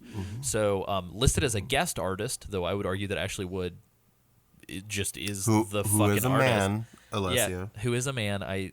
There was an episode long ago when I was like, Ashley Wood, she's great. Oh, no. And then I was like, oh, no. But anyway, Ashley Wood, famous for Robots vs. Zombies, which is a great comic that I have on my shelf. And also Ashley Wood, famous for the Metal Gear Solid comic books, returns and officially does all of the cutscenes in this game. So there are these cool illustrations that are kind of motion graphic animated. Yeah. These things are great. When the game started, I wasn't sold, but then as the game continued, I was like, let me buy this car, because this shit's awesome. Yeah, they're charming. I think they have a lot of character. Yeah. To the point that like it became jarring when there would be like in-game cutscenes, because I was like, why is this not? Give me my comic. Yeah. Give me my comic back. Yeah. It just made the characters feel a lot more emotive and stuff, because like essentially the way that it works is like, yes, it's like sort of these animated still frames, but there's like rain effects. There's like smoke coming off of cigars that are lit. I also just love the way that they fucking draw Big Boss in that. Yeah. It just looks super badass. And I really do. And the other thing too is that they have like certain cutscenes have QTEs where they're interactive, and those are really cool as well. Yeah, I know. So there are a couple moments where there's a little friction there, like specifically when there are callbacks to the MGS3 boss battle with the boss. That it's like this touching, emotional, heartfelt moment, but the QTEs are kind of so quick that you can fuck them up. Yeah. And it does. I mean, it's fine. It's not like you lose the game. You have to start over. They kind of you'll hear this like cassette tape rewind sound, and then it just kicks you back to right before the QTE. But like when I'm in the middle of like a heartfelt moment and like tearing up, like I don't want to have to repeat the same QTE 3 times and hear the boss repeat the same shit 3 times. Right. So I think that the way that they deploy the QTEs, 80% of the time they're really well done. 20% of the time they kind of hurt the emotional resonance of the scene, I think. But there's some cool stuff, and there's like non-QTE stuff too, so you can like zoom in and out of certain cutscenes. There are a couple parts where it's kind of egregious that certain things are happening with that zooming functionality, and we'll talk about that as we go through the game. Oh yeah. But in general, there's some pretty neat shit in the cutscenes, and I would argue that it makes it was a really, really, really smart consideration given the hardware, because there's no way that they could have animated these cutscenes, I think, on the PSP and retain disk space. But it's just I wish you could pause them. Yeah, so that is the one shitty part. So I didn't you think can't. about that. You can skip them, but you can't Right. pause them, which was a nightmare for noobs. And I'll give them, like, you can go back and rewatch them, and if you go to the mission select screen, you can rewatch them. But like, you know, being in the moment when me and Alessio were playing together on was it Tuesday, AC, Yeah. or was it? Yeah, it was on Tuesday. We were playing. I had ordered food, and the food was arriving, and like I was thankful, and it was like during like a really like dramatic part of the end of chapter 4. And I was thankful that the mission ended like around the time the food was arriving, but I was like panicked that I was gonna have to miss part of the cutscene to go get my food. And like at one point while I was playing, my dad called, and I was just like shit. So I like had to go back and rewatch that cutscene because it's my dad, so I answered the phone. And I wonder, now that I'm thinking about it in retrospect, especially in context of the PSP, I wonder if they didn't include a pause button because you could just put the system on standby. That might be the case. Possible. Yeah. That's a And good maybe thought. they just never thought to patch it in. Yeah. Yeah, that might be the case. It was just weird. Like me and Alessio were talking about it via text, and to their credit, like the cutscenes are shorter than is traditional in this series, but they're still like Right. pretty Pretty lengthy. beefy. Yeah, some of them are pretty long. I think others of them are surprisingly short. Yeah. But and I just want to say, I kind of feel like every single character in this game looks cooler in the motion comics than they do in the actual character models. Big time. Like Paz looks phenomenal. The way that the Professor Galvez is drawn looks great. Snake looks great. Cecile # like #1 best girl. Bay. Yeah, #1 best girl. beautiful human. Great. Kazuhira looks great. But then when they show you the character models, you're like, Chico kind of looks like a weird like plasticine Fallout 4 character model or something. And it's just like Chico just looks like a ball. yeah. He looks like a shiny Cinema 4D asset that somebody bought off of like the Unity store or something. But yeah, but that stuff's good. So real quick before we roll out, I know this is a little bit of a longer episode, but again, I think a lot of this stuff is pretty mandatory so that we're not having to cover this stuff and interrupt the flow of the plot conversations on the next episodes.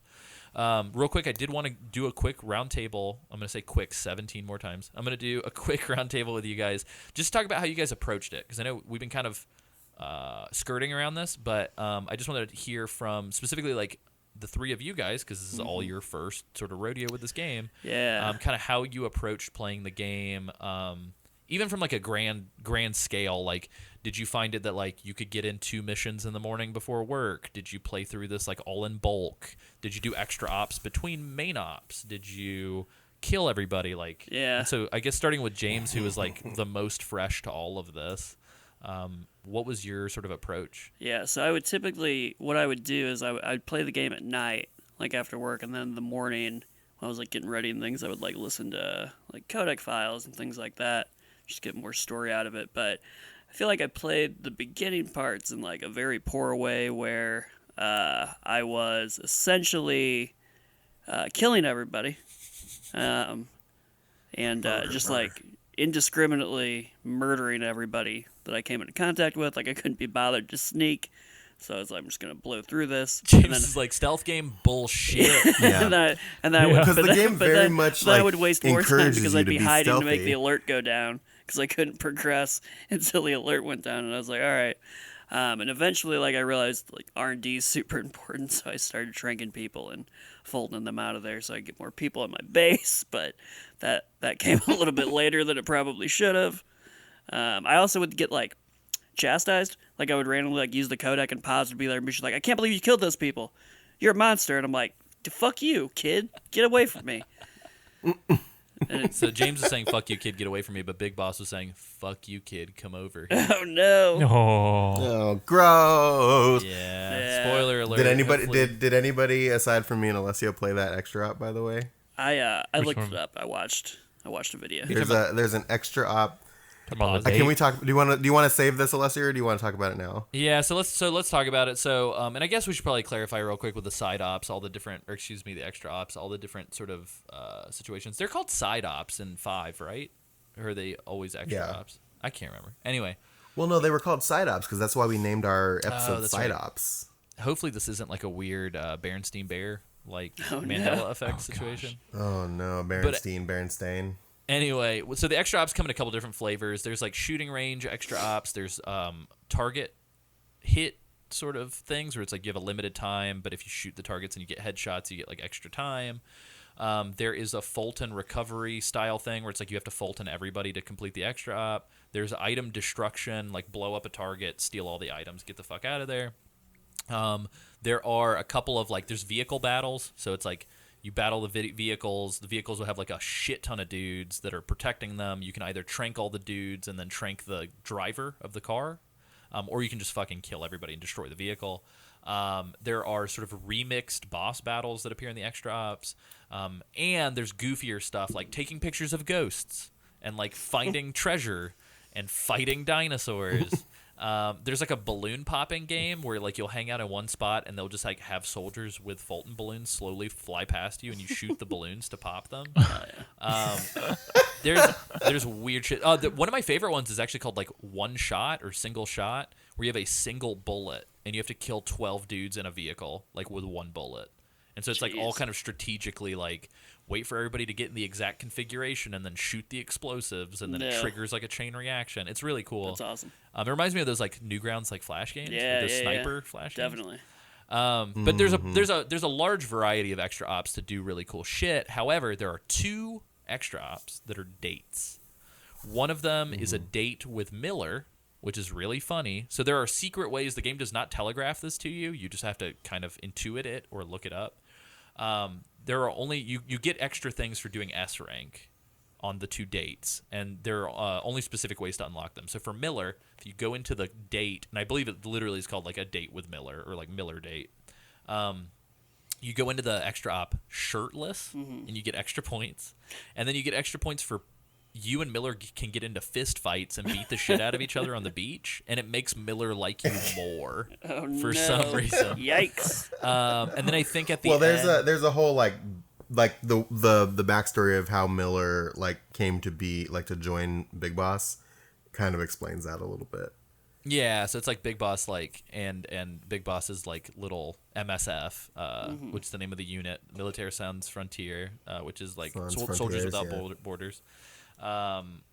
Essentially, Big Boss's like unit like wiped out Miller's unit, and then Miller. I think the joke was like Miller pulled a pin on a grenade to like kill everybody or something, and was like gonna go down with the ship, and Snake was like, essentially, he's like, it really got me hot how you wanted to suicide bomb everybody. So in that moment, I fell in love with you forever. my It's God. like kind of it's very weird. Miller's got an extremely tragic backstory that we can dive into when we do the main story episodes, but it's a lot of like Miller just being sort of the stand-in for like Japanese military. Yeah. Because Snake's like, I can't believe you were gonna kill yourself. Like, why would you do that? And then Miller goes into this whole like, well, the airplanes from World War II, the pilots would suicide bomb if they knew there was no way out to preserve their honor, and blah Right. blah blah. I hope that didn't come across as culturally insensitive. That's just kind of that's what Miller Just says. facts. Yeah. But yeah, so in this date, you do this stuff, blah blah blah, and I think you can say specific comm lines out loud that will like also get him excited. But I think the way that it ends with all of them is I think you get in the love box. Like there's a love type of box. cardboard box called a love box that 2 people can hide in, and I believe Miller gets inside with you, and it just sort of ends there. I believe. and that's how you get the S rank. There is a date with pause where Snake can go into it, and there are 2 modes. The first mode is you're supposed to say extremely encouraging things to her, and you can't say the same thing multiple times. You have to kind of like rotate. So it's like, I believe in you, or like, you're there for me, or like, we can do this, or you can say peace, and she'll respond and react. And so she'll have like a little heart over her head, and she'll be like, oh, that's so nice. Thank you, Snake. But it's you and Paz on a beach alone. If you're shirtless, Paz will like run the fuck away from you constantly and be like, "Why are you like? What do you? Why are you being a creep?" Yeah, why are you being a creep? I did it in the tuxedo, Nice. so I was just like, "What up, girl?" Me too. But yeah, so you're on this beach, and it's like at like golden hour. It's like twilight, and you're saying encouraging words to Paz, and then it concludes with you getting in the love box. This 16-year-old girl getting in the love box with Snake, and then like sex noises. Ugh. And the box like bounces around and stuff. Yeah, like moves around, and she says like, "What am I gonna do with you?" And then if you get an S rank, you can replay the mission, and she will be in her underwear. Weird. And it seems like Sam and I made a discovery. Sam made a discovery and shared it with me while we were playing co-op. If you go into the if you go into the staff, certain characters like main characters, you can view their models, like the character models. Sam pointed out something that I hadn't noticed. It's only the females. Yep. Yeah. And you can't all look of- at Chico's model. You can't Nope. look at Huey's model. You can't look at Kaz's model. You can look at Cecile's model. You can look at Amanda's model. You can look at You can look Strangelove's at model. Strangelove's model. And And Paz. if you rotate the camera, even though like some of these women are not like busty girls, their boobs will jiggle. Yeah, as a matter of fact, I Yeah. would argue that I don't think any female character in this game is like No. a busty girl. It's fucking weird. But yeah, and in general, I used to kind of give the benefit of the doubt where I'm like, oh, it's like a cultural thing. I get it. Like Japanese games are kind of a little bit, usually skew a little more pervy than Western games. But it kind of dawned on me, like going back to that Retronauts episode that I talked about earlier, they talked about how one of the interviews that were translated that they read on that MetalGearSolid.net website was like Kojima talking about his affection for 70s culture and Bond films, and him talking about how like James Bond is like the quintessential man, and that the way James Bond treats women and the way James Bond drinks and dresses is like how all men should strive to be. Yikes. James Bond fucking Yeah. sucks. And like Problematic. I think Kojima's gender politics might not be what they the most what you would progressive. desire. Yeah, which is unfortunate because I think he's a creative guy, but the way that he treats women in his games is a little. I can't follow him there, Yeah. and we'll get into it with 5 because I think there are some very egregious, uncomfortable cutscenes in 5 specifically to do with this sort of sex stuff. And I'm not referring to the stuff with Paz, but just the female character in that game is very, contrary to what anybody at Kojima Productions will say, is extremely sexually exploited. Yeah. Which is unfortunate. But anyway, I think that's pretty much Especially the in generality Metal Rear Solid. stuff. Yo, no. No. That's the generality Bring it stuff back. thus far. Let's conclude with Sam and Isaac since we got super off topic. Sam and Isaac, you guys' approach. Yeah, no, I did it more stealthy, which is, as you guys know, my philosophy is punch everybody.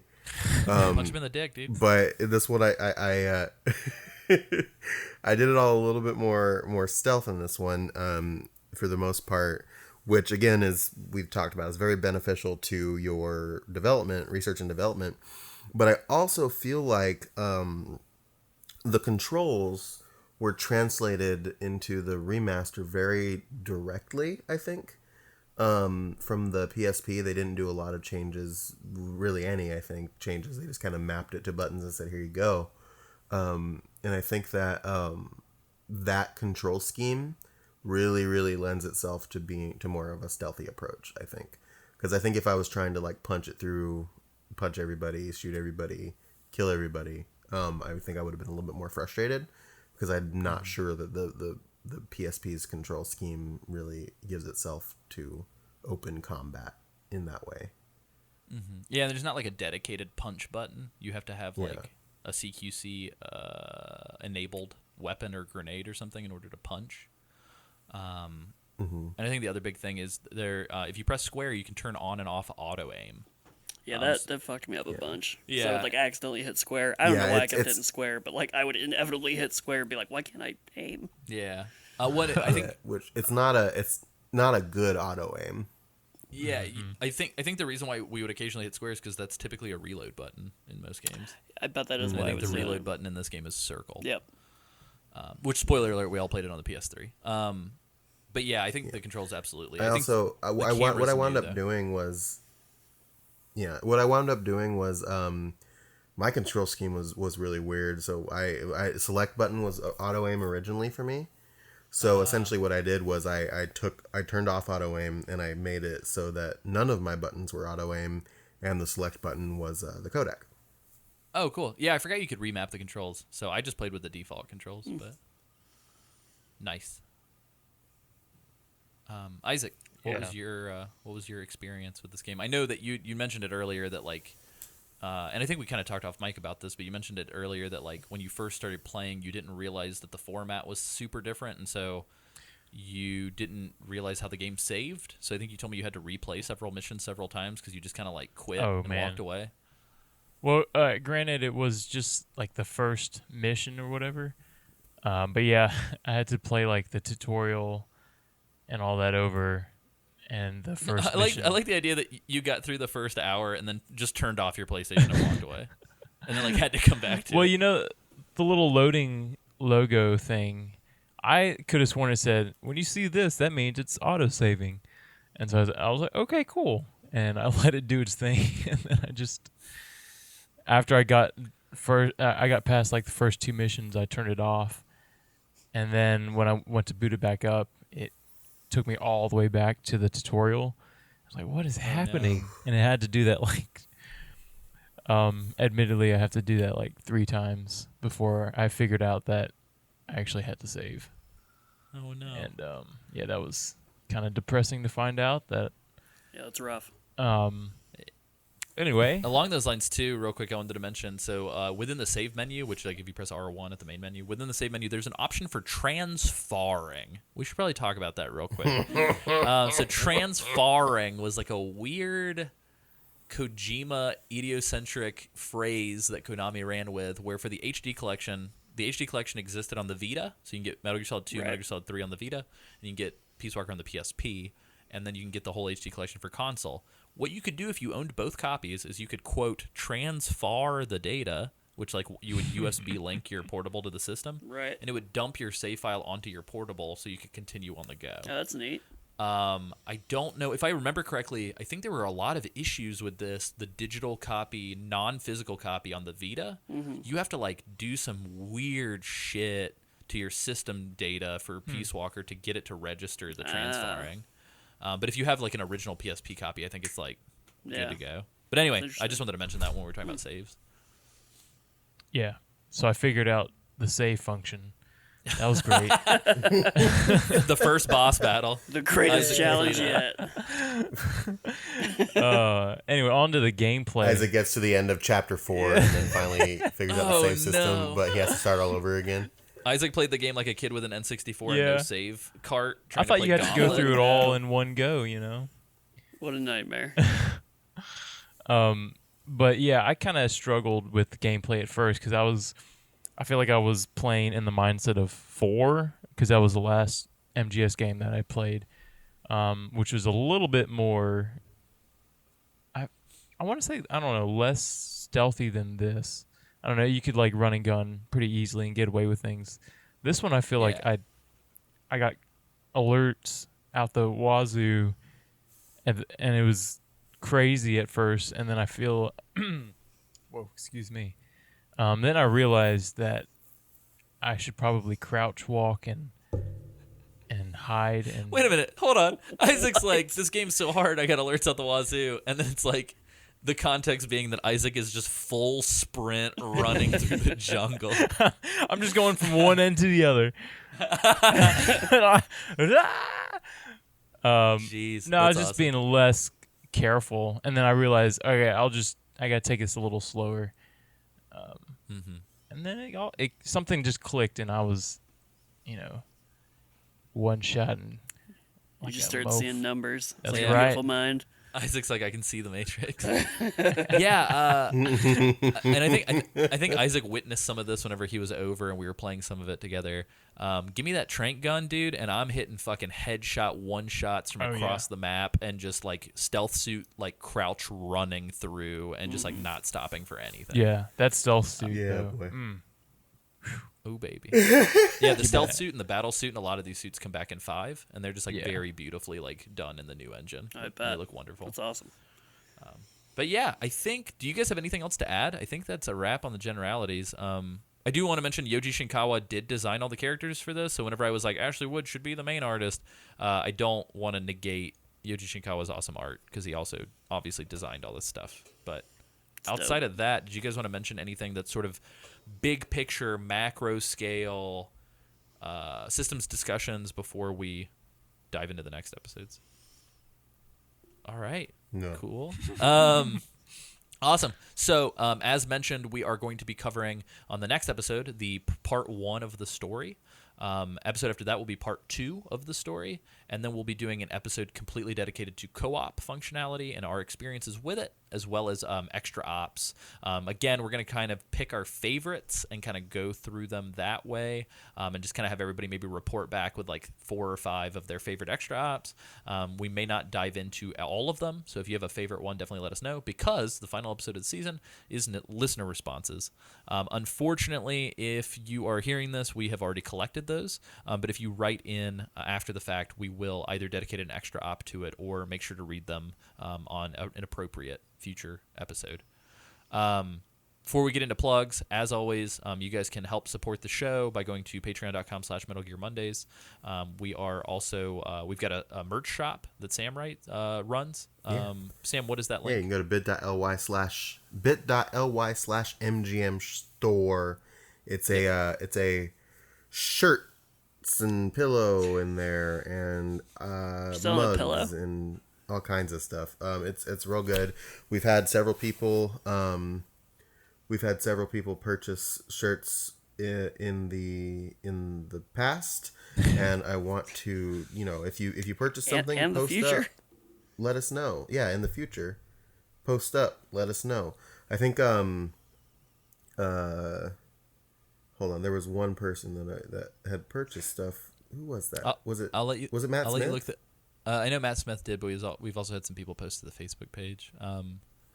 Yeah. If you want to look him up real quick, I can chat through real quick. So effectively, if you go to the Patreon, you can support us at certain tiers, and I believe at specific tiers you get the first episode of every season you get early, but then at other tiers you get the entire season early, which, since we're doing batch recordings for these seasons, hypothetically you'll be receiving the whole season pretty quickly, whereas everybody else has to wait each Monday. And you also will find occasionally there will be like bonus recordings where you'll just get raw recordings that are fun to listen to that are kind of unavailable for anybody else. You'll also get those extra ops early. And the big thing is $5 plus, you get non-Metal Gear episodes of the boys talking about other games. Outside of that, you can find us kind of individually. Metal Gear Mondays is also on Facebook and Twitter, and SoundCloud currently. But you can find us individually. I'm at AC Summerfield on Twitter or acsummerfield.com. I still need to update that website, but I have been doing more writing. So if you go to kinja.acsummerfield.com or go to the Kotaku Kinja page, I'm also trying to add it more to my website. I've been writing a bunch of articles, and I will continue to write articles, including some Metal Gear stuff in the future. Guys, where can people find you online? You can find me on Twitter at James Reichmuth, spelled like it sounds. So it's RICCHHEEMEOWTH. You say MOEWTH? MEOW. You just spelled meow at the end there. Yeah. Reach me. James Reichmuth. Reich meow. Yeah. Yeah. That's right. That's right. You can find me before I say where you can find me on Twitter or on the internet. I found it. So we had Matt Smith, who I believe we had shouted out previously, but I'll do it again because I like Matt Smith. That boy. He bought and posted the shirt with our new logo, the Metal Gear Mondays logo. And then Jack Keating posted. He got our "It's Just a Box" shirt and posted that on our page too, which we like super appreciate. So if you go to bit.ly/MGM store and pick up a shirt or a mug or anything, post it and let us know. We'll give you some love on the show because we really appreciate it when you support us.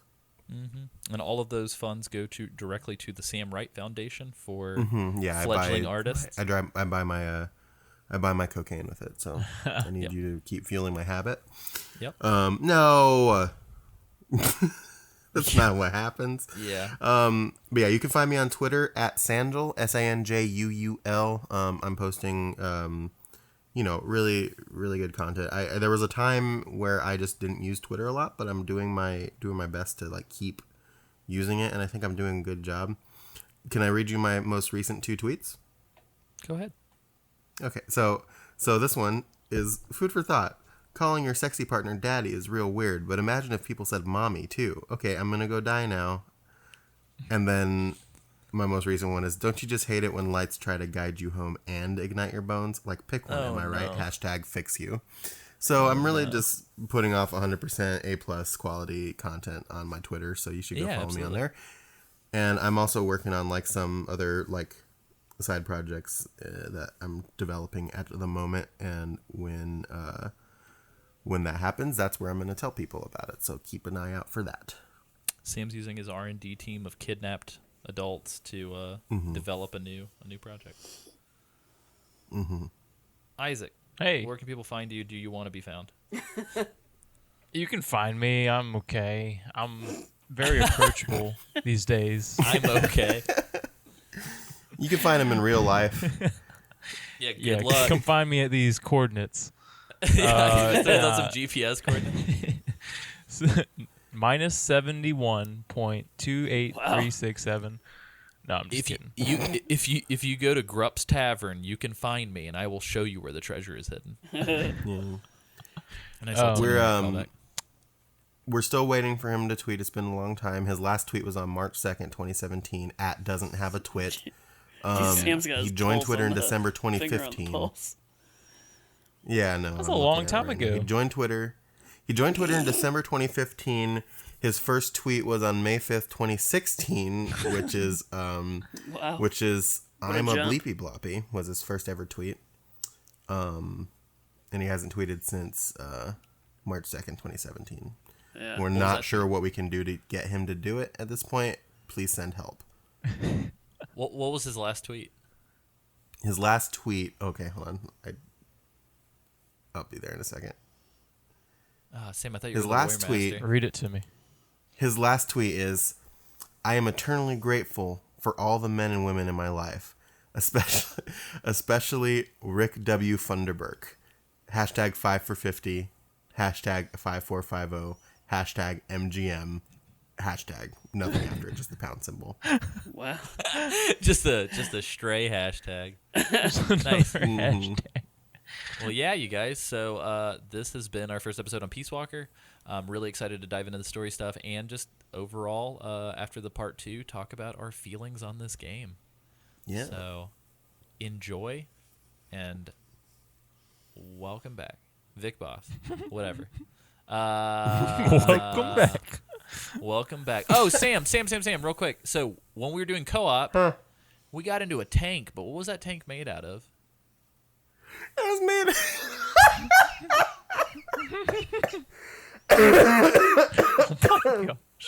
Oh my god! It's we got into a tank, and it's just a box, but it's so much more. Just a box.